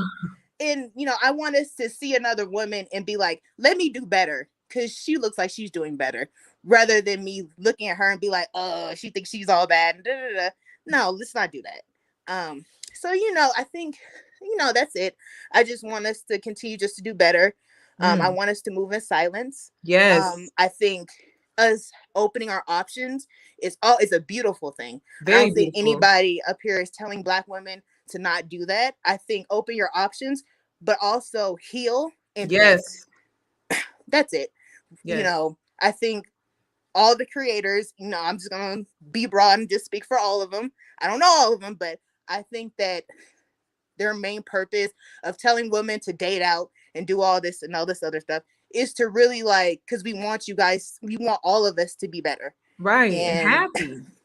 unfortunately, I wish that we would have added in more in-depth vetting.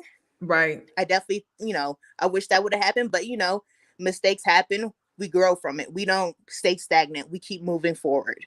And I love it. I love what you're doing. And that's about it, sweetie. Well, thank you so much. Thank you for calling in.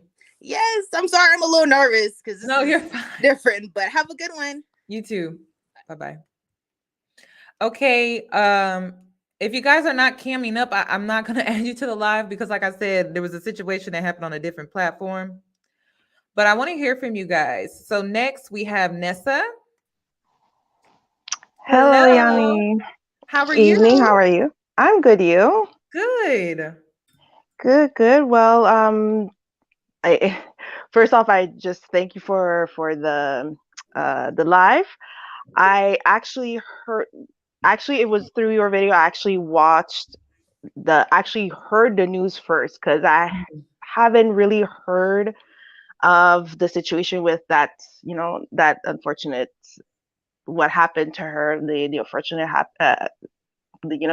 outcome of a date that happened to her. In fact, I saw snippets and I refused to see it because I kind of wanted to shelter myself from it. But then Right. afterwards, I said, okay, fine.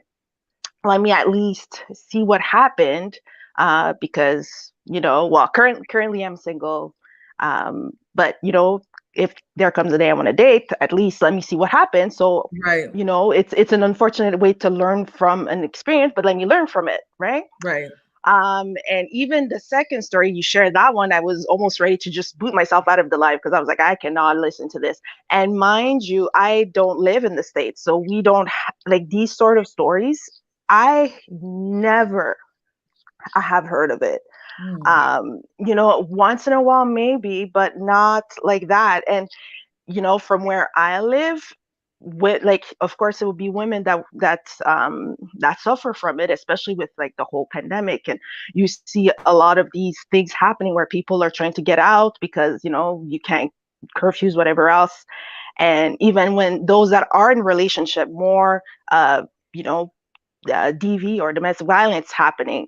But here it's women, but natives, where a lot of them Right. things happen, but nothing, like almost nothing is said about it. Like, you know, they'll So talk about it in the news and where are that's you it. currently?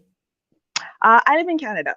Canada. Okay. Okay. So we do have issues where women are getting, you know, hurt or hospitalized or murdered, whichever else, but it's not so much Black women, or if it is, it's not spoken as much as right now it is Native women. Right. But one of the points that you mentioned that I think is true that not a lot of people realize is that it is okay to be alone. And there is a difference between alone and lonely, Right. right? So many people will say, oh, you know, I've noticed this like with my circle of friends, like sometimes they either don't, they jump from relationship to relationship, or they don't want to leave the relationship that they're in that they know is not good, because they don't want to be alone, and they're mixing up alone and lonely. Alone, you can be alone and not be lonely. You can Right. be like for example, myself, I'm single, like actually I'm a divorcee, but whatever. But yes, I'm alone, but I'm not lonely. I have my friends, I have my family, I have, you know, uh, my children. There's a difference. Right. When you're alone, that's when you know yourself. If you don't know yourself, there's that much more chances of repeating what made your last relationship fail, or not seeing red flags that will get you in trouble, right? Or ignoring, you know, things that if I don't know, a friend tells you, hey, look, I noticed that this guy you're dating, like he seems iffy. If you're so hung up on being lonely or alone, you're gonna ignore it. But if you're within yourself, you're alone, you're you know, seeking therapy, meditating with whatever it is that, you know, allows you to see who you are, and you can stand by yourself. Then when you do find someone, it's not, you're not finding your other half, you're just finding a compliment. Like you're adding salt and spices to the dish that you Yes. are. Like you're already good. Like you're a good dish by yourself. Right. Like don't act like you're just a side dish, you're the whole meal. You just need like a little extra, like, you know, hot sauce or something, whatever.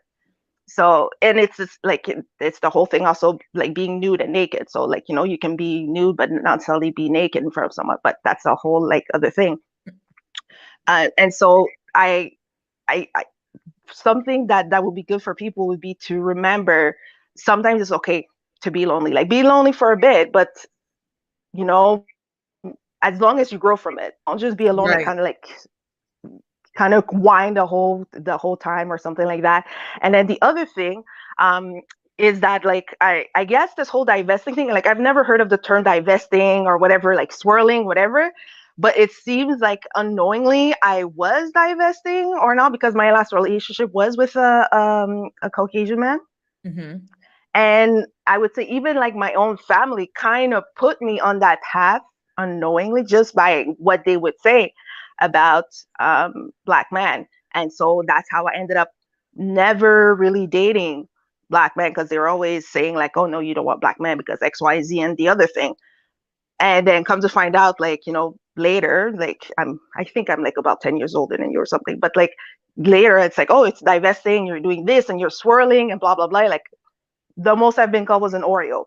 So, but I mean, in the end, like if you're trying to find yourself a partner for, you know, that'll last for the last time, personally, I think like who really cares? It would be nice if it's a Black man. If it's a Black man and he's a good guy, and like you said, nice guy does not make a great man, because you never know. Like I used to say like the church boys are like the one you need to watch out. Like the preacher's daughters and Ooh. the preacher's sons, like you need to watch out for, because they are 75% of the time not what they are. Nope. I'll give them 75%. Right. But like I think people sometimes get so hung up, and it's like, oh well, if you're dating outside, then you're not for your own culture, you're against this. And sometimes I look at them, I'm like, no, I just want to be happy and find someone with whom I'm compatible. Like if it happens to be a Black man, all well and dandy. But if it's not, I'm not going to go and deprive myself or cut myself from happiness, When there's a children, perfectly house, decent whatever else. man. standing right there. Yeah. And Yeah. of course, like you have to vet him. Of course, you have to Right. like, like cross your T's, dot your I's, make sure that, he doesn't seem too iffy and etc. But at the end of the day, everybody just wants to be happy with Right. for those that are looking to be with in a couple, everybody is looking to be happy with someone, and whether it be with kids or with couples. So like, let's not like harp on each other or argue as to like, oh, this makes you like in our camp, this makes you not in our camp, and this and like. So sometimes like when I'm on YouTube and I'm watching different channel and creators, and they're all like, oh, you have to do this, and it's like, and sometimes I'm thinking like, why? Just don't worry, like. And I guess that's what maybe that makes me sheltered in a sense, because all of this is things that I've never considered, thought of. I just did my thing. Like, You I were just want being to be yourself. happy. Yeah, I was just being myself. And then when I realized, oh, okay, maybe this part of myself I don't like, well, then sit back and, do whatever you need to do to fix whatever it is that you need to fix so that you like yourself more the next day. So I think that's just about it. And also like, and also thank you for sharing your experience about the sexual assault. It reminded me of I call it a near miss, because I was so young at the time, and it wasn't until I revisited it maybe last year or 2 years ago that I realized, oh my gosh, something more could have happened. But it was just me in the stupidness of my innocence when I was young, because I was like, I don't know, I must have been like grade 1 or something when it happened.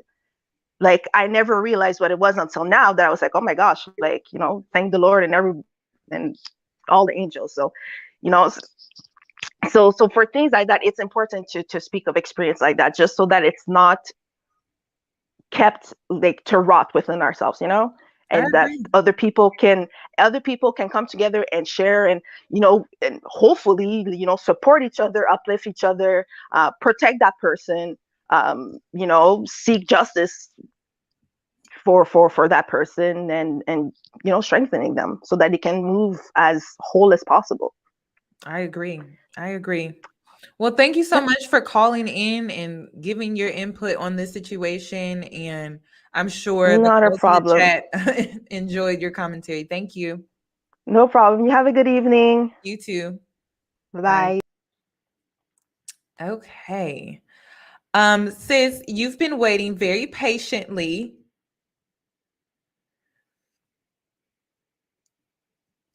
Oh, wait.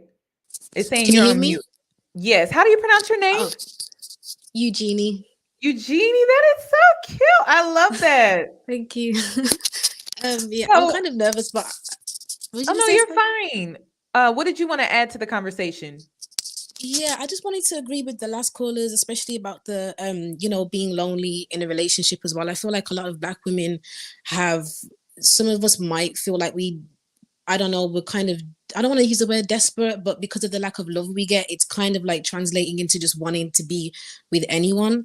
And I kind of feel like, we need to be careful with who we're getting with. And honestly, like, our lives are literally at stake. Like, it's not even a matter of, I don't know, like being bothered anymore about, like, if we're even allowed to talk about divestment out loud and stuff. Like, we genuinely like need to be silent whilst we're moving, because we don't have the same privileges that Black men have when they're going around talking about who they want to lay up with, who they want to have children with, the fact that we're nothing to them, everything like that. Like, we literally are being killed. Black women aren't going out around killing Black men because they're divesting themselves or they're dating out or interracially. Right. And I just wanted to talk about the abuse story that you brought up, because I can really relate to that. And honestly, like, I'm kind of worried to share this, but like, I grew up with I didn't have my birth mom, so I was actually raised by my actual dad for like 10 years, and then I had a white stepmom, and I was abused at the age of 5. Like, it literally was a rape assault, and I remember everything. It happened twice, and it was my own dad that took me to the same place that happened to me. And what I couldn't believe, like being I still remember being 5 and having to sit there and tell the police what happened to me. So when I see these stories, and it's just like, it does hit differently, and it makes you so upset. Like, And it was actually my mom, my stepmom, that dealt with the situation, that took it to the police. My dad actually was annoyed over it. And when I told my mom about it, I was standing in there with the kitchen and she was there with her friend. And my dad was like, oh, she's lying. And I'm like, I'm your daughter and you're telling me at 5 that I'm lying about what happened to me. And it's like, it makes me want to cry, but I don't even want to like go into depth about it too much. But yeah, I don't know, it just kind of drives me insane to think that like they don't care.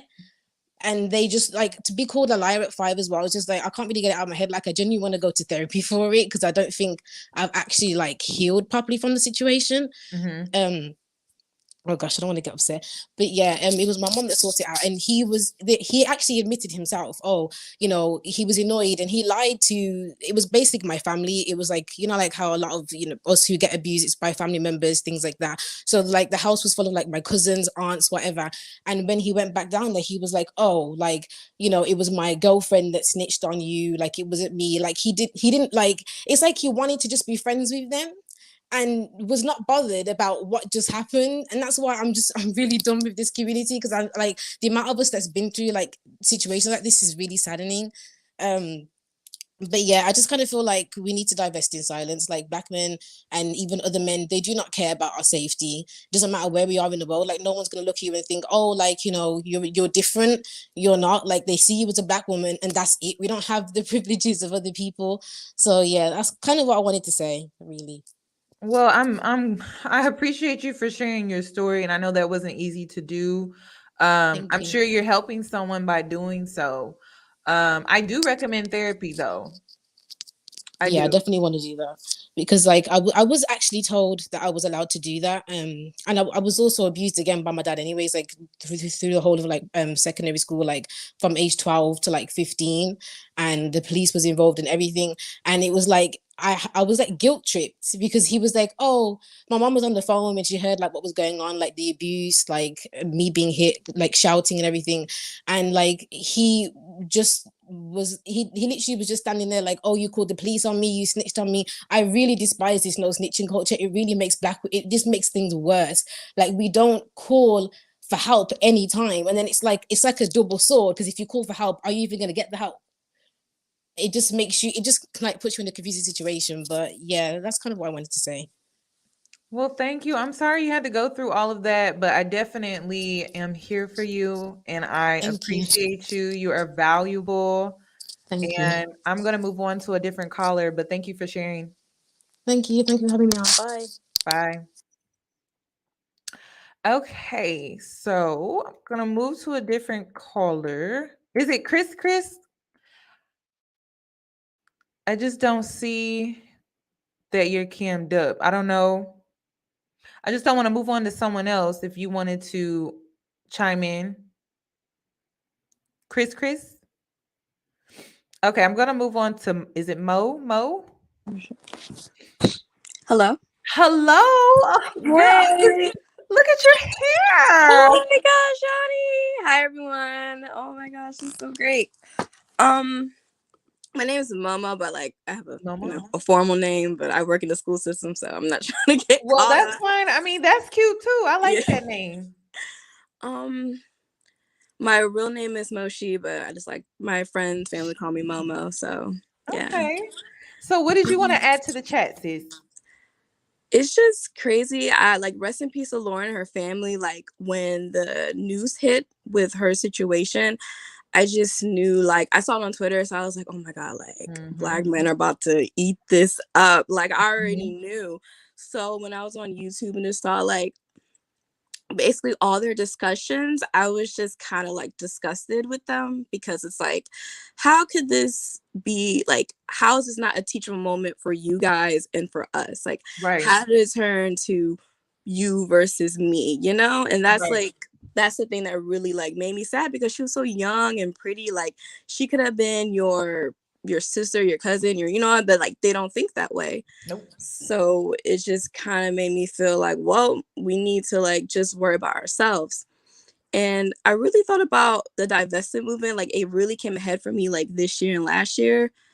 But like Nessa said, like divesting has always been a thing in my family. Like all my family, we're all African, Liberian to be exact. And even then, like, even when I was like going to college, my aunt, she was always like, oh, like, if you go to college, like, get yourself a white man, like, don't get yourself a black woman. And I'm like, huh? And I was in my social justice bag back then, so I was like, no, I'm gonna get Ooh, myself a black girl. man, you know. You know, I'm gonna get myself a black man in college. Like, I don't know about you, you like the white man, I don't do that. So I was just like, it's always been like that, my thing, like, always do white. And even me, like, leaving my first relationship at 24 with a black guy, I mean, I've always been divested, you know, but like, I mean, I've always liked all type of guys, so it didn't really do anything for me. But just to see it now on YouTube, it kind of makes sense, but I just always feel like it's dangerous because I've seen the opposite side with my aunt. Like, she got married and everything, and what, she's a single married woman, you know what I mean? Like, like, you don't really trust anyone, to be honest, whatever. But you can trust yourself. Yeah, right. So it's just like the divestment movement is great. Black empowerment spaces are great, but there's always an evil with like all of any and them. everything, right? Yeah. So it's just unfortunate with her situation because I've been on dating apps as well, and like, we all mess up. Like, you know, like, she's young. Like, I really just don't like how it got turned into a pointing fingers match. Like, we all could have been in that situation, right? Because our parents don't know anything about dating apps. Like, this is new to them, and this is new to us. It's new to us, right? Yeah. So it was just unfortunate, and like, I really feel bad for the family because just imagine, like, people like her family going on the internet and seeing her being bashed like she was some divesting YouTuber, you know, she was doing wigs and makeup, like, she didn't know anything about this. So yeah, that's really all I have to say about it. I love your channel. Like, you're probably one of the sanest ones that I watch. Because, you know, you can go from each spectrum. You can go to good to extreme fast. So I appreciate your channel and just what you do. Yeah, and also the story that you told, I agree wholeheartedly. It just sucks. It does. It just sucks. Like, we're not really protected by anyone. So I wouldn't say just like, yeah, date, but like, also know you have to have your own back. Like, don't trust nobody out here. Like, it's just worth it at the end, you know, because I just don't like sometimes these divestment channels kind of go like, oh, let's go here, let's go there, but it's also like, okay, like, let's calm down, you know. It's not like you said, it's not a fairy tale. It really isn't. Like, I seen it for myself. It's really not a fairy tale. It could be really scary. Yeah. But that's all I have to say. Thank you for all this. Thank you for calling in. No problem. Bye. Bye. Okay, I think I'm gonna take one more. I wanted to get Chris, because I know you've been waiting for a while. Chris, are you there? We keep going. She keeps going in and out. I just need to see that you're mic'd up. I mean, cammed up. Okay, I'm gonna pick someone else. Okay, Naya. Hello, how are you? Hi. So what did you want to add to the conversation? I'm a single mom. Okay. And I just recently became a single mom, and I'm 28. So I Okay. waited a long time, and I thought the person that I was going to be with was the person who I was going to stay with. Obviously, I wasn't smart though in how I did the whole, you know, the process of getting married first, you know. After having my child, of course, I smartened up. I Right. learned the importance of dating. But my baby father, he makes it a point to always say that, you know, he will have my back regardless, but he lives in a different state. So I feel unprotected, you know. And as much as he could protect me, and he was protecting me when we were together, he can't now. Right. And the whole divesting movement, I really, really try to like see both sides and play devil advocate, but it's so difficult being a Black woman, and the fact that you're gaslit so much. People really don't understand what you go through and the things that you had to go through growing up, the things that was told to me, the people that have betrayed me, most of them Black men. And it's, and even my own brothers would, gaslight me and say, that's not for real, you're exaggerating, and they didn't understand as many examples as I would give. So my whole thing is, as a single mom, when I look for another partner and I do the process correct this time, Right. it's so hard for me to look and see who should I really choose as a partner. You know, it's so hard for me to be like black men. It's so hard, because it's 1 in a million. It's literally 1 in a million. I have one brother who is solid. And I think, I wish there were more like him, but Right. And that's my whole thing. And then I have a black son, and I think about him. That's who I think about, because I'm like, I don't want him to grow up in a world being bitter and thinking that women don't want him and black women don't want him, and he shouldn't give his, like, I have to be sane and healthy for him. Right. And have this whole, because I was at one point listening to people like Cynthia G and really on that wave. And then, after having my son, I was like, yeah, I can't have that mentality with him. Like, I can't, like, because then how am I going to treat him, or how am I going to unknowingly damage his mentality, So it's a tricky, it's like literally walking on tightropes for black women, especially black single women, because we don't know what we should really, really do. We don't. But you know what? I'm always going to tell you guys this. Heal. And see what happens. See what you attract through that. Heal. That's the best advice that I could give you. I know healing, it won't guarantee you a man. It won't guarantee you a rich man at that, but it will guarantee you peace. And I can stand on that. I can't stand on anything else but that. Right. So I would focus on that. And I'm gonna stress that probably until the day that I die. But I've been doing my due diligence. I've actually, got myself out of a really terrible situation at one point. I'm coming from a shelter, and now I have a job in my field as a teacher. Oh, congratulations. Thank you. You should be very proud of yourself. Thank you. I'm working on my entrepreneurial business. It's hard work, but like I have a vision, and I know that I can make it, and I've persevered through a lot. So, but I honestly thank you. You're one of the few black women I still listen to, and I still, really, really appreciate your voice out there, honestly. And I just wanted to say that before we get off. Well, thank you. I appreciate your input. No problem. Bye-bye. Is it Shantae? Well, hello, sis. How are you? Let me make sure I don't have you on mute. Okay, no, you're good. Stop it. Hello. I got the dimples popping out. I feel special. Oh, Yanni. Oh my goodness. Let me just say it's so nice to meet you. Oh my gosh. Thank you. My goodness.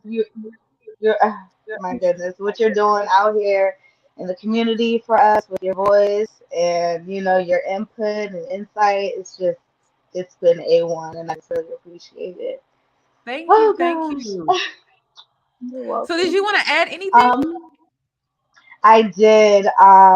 First of all, I did want to just, take the time to give my condolences to Lauren and her family. I really do hope that, they find peace in this, traumatic time, because losing anyone abruptly, especially to something, that you don't have all the answers to is something difficult to do. It's devastating. Right. So I do give my condolences to them, and to all the women who have shared, their stories. I give my my warmest regards to. Those have been very, very, very moving testimonies, and I do want to say that I just appreciate them for even wanting to share. I just feel like personally, with that situation with some of the women have said that it can be us as well. Mm-hmm. You know, and with me personally being in situations where it was close to being me, you know, thinking back on it and how protected and guarded I was, you know, by you know my guardians and my spirit and whomever I choose to believe that is protecting over me when I'm in situations that I'm unsure of. Right. And you know, that whole diversity thing, I didn't know that was a thing. Mm. I didn't necessarily, you know, I don't necessarily follow too many different you know, I just feel like labels. they get blamed for everything when Mhm. things go wrong. Mhm. You know, Mhm. but there were some cons, and I just wanted to point them out. But never am I trying to make it seem like they shouldn't do that. You know, it's just let's go about it differently. You know, you can still do what you do, but sometimes how you do it matters. Exactly, exactly. And with me knowing that, you know, I've had careless acts, it what you said I before know, in right? the live earlier in the live, you said willy nilly, and and it really that actually struck with me because you know I've had careless acts where you know it could have turned into a dangerous situation, and Mm-hmm. just knowing that now, even one of the women said, you know, being alone versus being lonely. You know, I've experienced both sides, you know, being lonely and yearning for companionship and not caring who the person was as long as it, you know, was someone I was of attraction to, Right. you know, that became the issue. And then now just being okay with being alone, not necessarily being lonely, that's a lot more it's a lot more impactful and a lot more moving. So I just wanted to, you know, say that it's okay to, you know, to date and to date who you want necessarily, not to be conformed to a certain race because that's what I grew up with, you know, an all black family, you know, all Mm-hmm. black parents and all black grandparents and you know sticking to my race that was my first attraction an all black man Right. so you know, thinking of dating outside of that was, you know, almost a little bit peculiar to me just because of my raising. So, you know, I just think that right now it's all about improvement and about self and about, Yes. learn how you can be better and how you can still enjoy life even if, you know, it's just you. It's So, just you. I love that. Well, yeah. thank you, Shantae, for putting your Thank you calling in so and giving much your for letting me input. share. You're Yes, welcome. thank you for letting me share. Oh, have a good night. Thank Bye. you so much. You too. Okay. Is it Roxanne? K Roxanne? Are you there, sis? Well, hello. I think you're on mute. Hey, I'm Oh, here. hi. How are Can you? you hear me? Yes, ma'am. I'm great. First of all, it's crazy. I'm on here with you. Like you one of my favorite content creators. Thank And but you. like my okay, so I got like a couple of quick things I want to say. But my first PSA is to all black women. Especially if y'all live in like more gun lenient states because Mm, where I stay at, like you don't even need no license to get a gun. So strap up. Don't trust no men because they don't have your best interest at heart unless they your family and you can really trust them because you can barely trust your family nowadays. But like the thing that happened to Lauren is like terrifying because we see this all the time. And for because I did a little research on it and I saw how the police dropped the ball with mm-hmm. the investigation. And it's like, but are you surprised? No.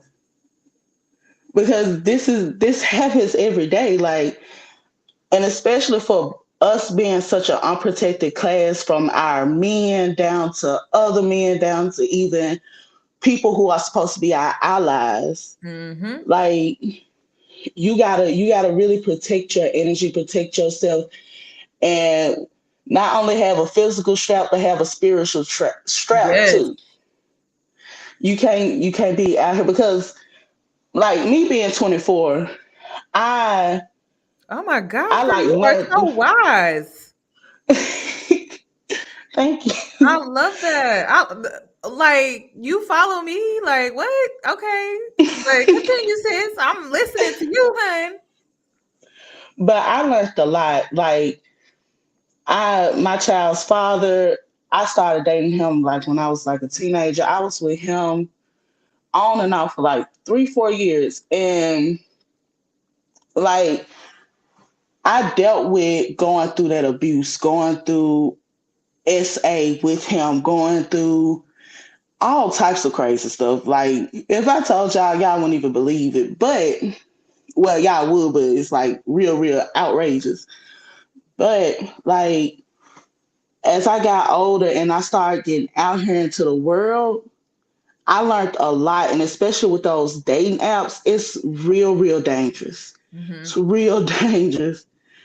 Like I was really, I don't thank God and thank my mama because my mama really watched over me. And it's like, because I could have been kidnapped, so much stuff. 'Cause I was living real reckless. Like after I left him alone, I was like 21. So I just started doing whatever I thought was just cool. I was just doing whatever.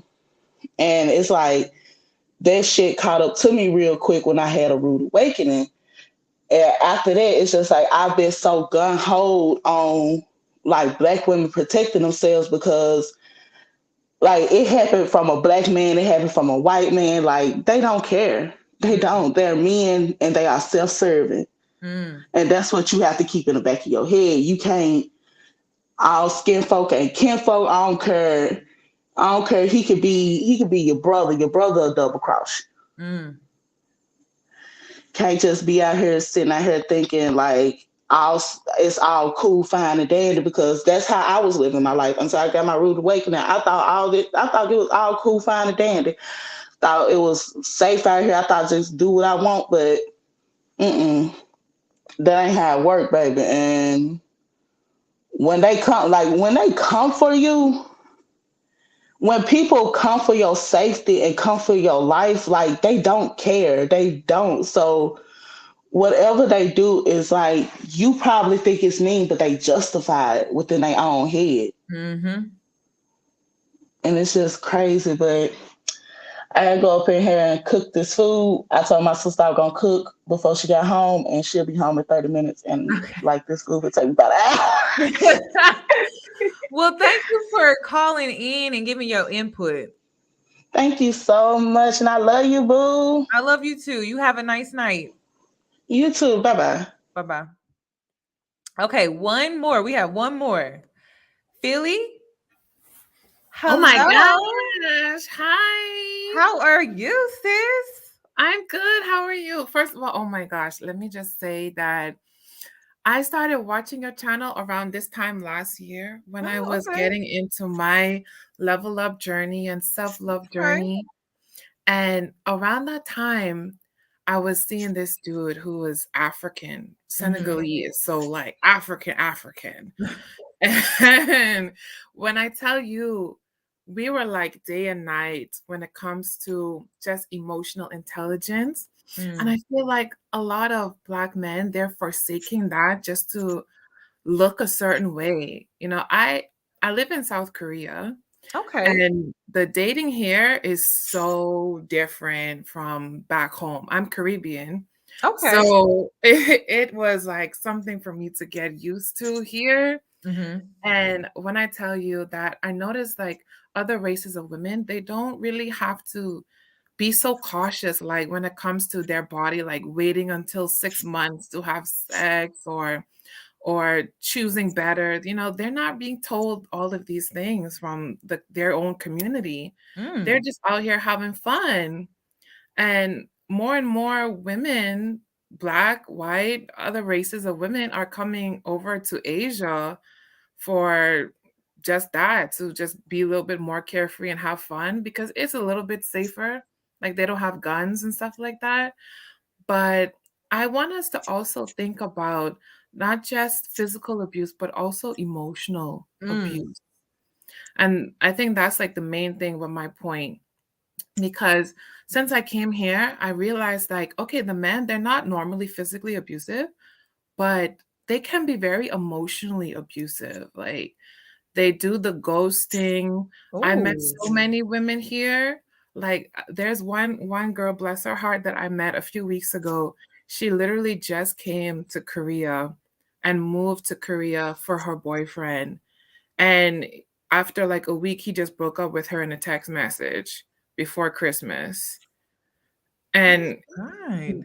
yeah, and it's very common. It's common. I have another friend, the guy she was dating for over a year, he just stopped talking to her, just stopped texting, and then just broke up with her in a text message. It's common here.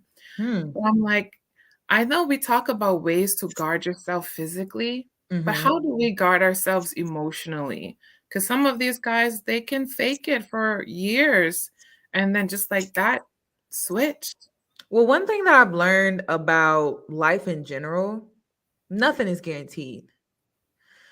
The only thing that you can really guarantee is yourself. And you can't really protect yourself from emotional abuse. You can prepare Mhm. for it by working on your self-worth. And if you know your self-worth, the verbal abuse won't have such a great impact on you versus if you didn't. Whether, you were basically, your self-worth is like armor. It's Mhm. not going to protect you from the hits that you receive. It's going to prepare you for the hits that you receive. And that's the only advice that I can give, because I can't guarantee that, we are women and constantly told, if we do this right, if we do this right, if we do this right. I have learned that none of that is guaranteed. But Mhm. knowing who you are, knowing your self-worth, knowing that you're Mhm. valuable, you're deserving, that is guaranteed. You And that preaching. that will never fail you. That will never fail you. Mhm. All this external stuff will. And Mhm. I think that's what I wanted this life to be about. You know, I just wanted it to be like, you got to know who you are, and you Mhm. can't just jump from one extreme to the next. You got to put yourself on a pedestal. You have to praise Mhm. yourself and Mhm. stop waiting for this Cinderella story, and just focus on you. Love on you. Love on yourself Mhm. in ways that you want from Mhm. others. And I think if we do that, we will be successful. Mhm. I believe that. And when you talk about these things, Mhm. I'm really trying to like parallel it to my experience because like I said, I just started getting into this self-love journey around this time last year because I my world crumbled. Like my father, I don't know, he just decided he's like, "Oh, I'm out. I'm far away from home, so I cannot physically go to see my loved ones, people who just stopped talking to me all of a sudden." And Wow. all of it's just happened within like a few months. So I started going to therapy, I started journaling. I took some time off from dating. My last relationship, like I said, in the beginning, it was all good. Then he started getting kind of emotionally abusive. I walked away from that. And for now, it's been like up since then. I started going to the gym. So I watch your reels. I'm one of those people who kind of lurk and they don't really comment much. I watch it and I follow you on Instagram. And I'm just like, okay, go girl, yes. So I appreciate that we are trying to promote people, especially Black women, to love yourselves more and put Yes. yourself first. And like you said, it cannot protect you from everything 100%, but it's gonna help guide you to make Mhm. better choices. And I'm making so much better choices now. So Yes, I love that. I can't believe I'm on here talking to Yanni. Oh my Yes, from South Korea. I love it. oh, 안녕하세요. Well, Okay, did you well, want thank to you add so anything else, much. sis? Oh my gosh, listen, if I could tell you about all of my dating experiences here, like the differences between You know Korean what? dudes. Maybe I will do a live call-in show dedicated to that. No, seriously, because I think if we shared our experiences and we did a short little story time and we were transparent, it would really prepare us for what's out there. You know, I think that would really help us. So I'm going to definitely make that a consideration seriously because I think experiences teach, you know. Yes. That's the only thing that can truly prepare us for anything is experience. So definitely. Oh well, I'll be watching. I've been watching literally every single one of your videos since since the last year. So I will be there. Hopefully, Thank if the you. time. I don't normally catch lives because of the time difference. So this was a blessing. Well, thank you. Thank you so much. Thank you for calling in. No problem. Thanks for having me. You're welcome. Bye-bye. Bye. Okay, so that was the last caller, you guys. I will be doing this again. I would love for you guys to call in and share your dating experiences, your horror dating experiences. I really think that it will help you guys face some of the things that overcome some of the things that you may face, or knowing how to deal with some of the things that you may face while being on the dating scene. I think that will be beneficial to you guys. But I'm definitely going to do a dedicated live where you can call in and share your dating experiences. And that will help us as a community become more aware. So I'm going to be working on that. That is all for now. If you could please give this video a thumbs up. I really want to bring awareness to Lauren's story and help out this Black family unit get justice. Oh, what just happened? Oh my God. Let me use my other cam. Yeah. Okay, so I had to come on here with my backup camera. My camera just died. So on that note, I'm wrapping up this live. Thank you for tuning in. Please give this video a thumbs up, and I will definitely have another call-in show where you guys can call in. The only thing that I ask is that you do cam up and share your story. Thank you guys. You have a nice night. Bye.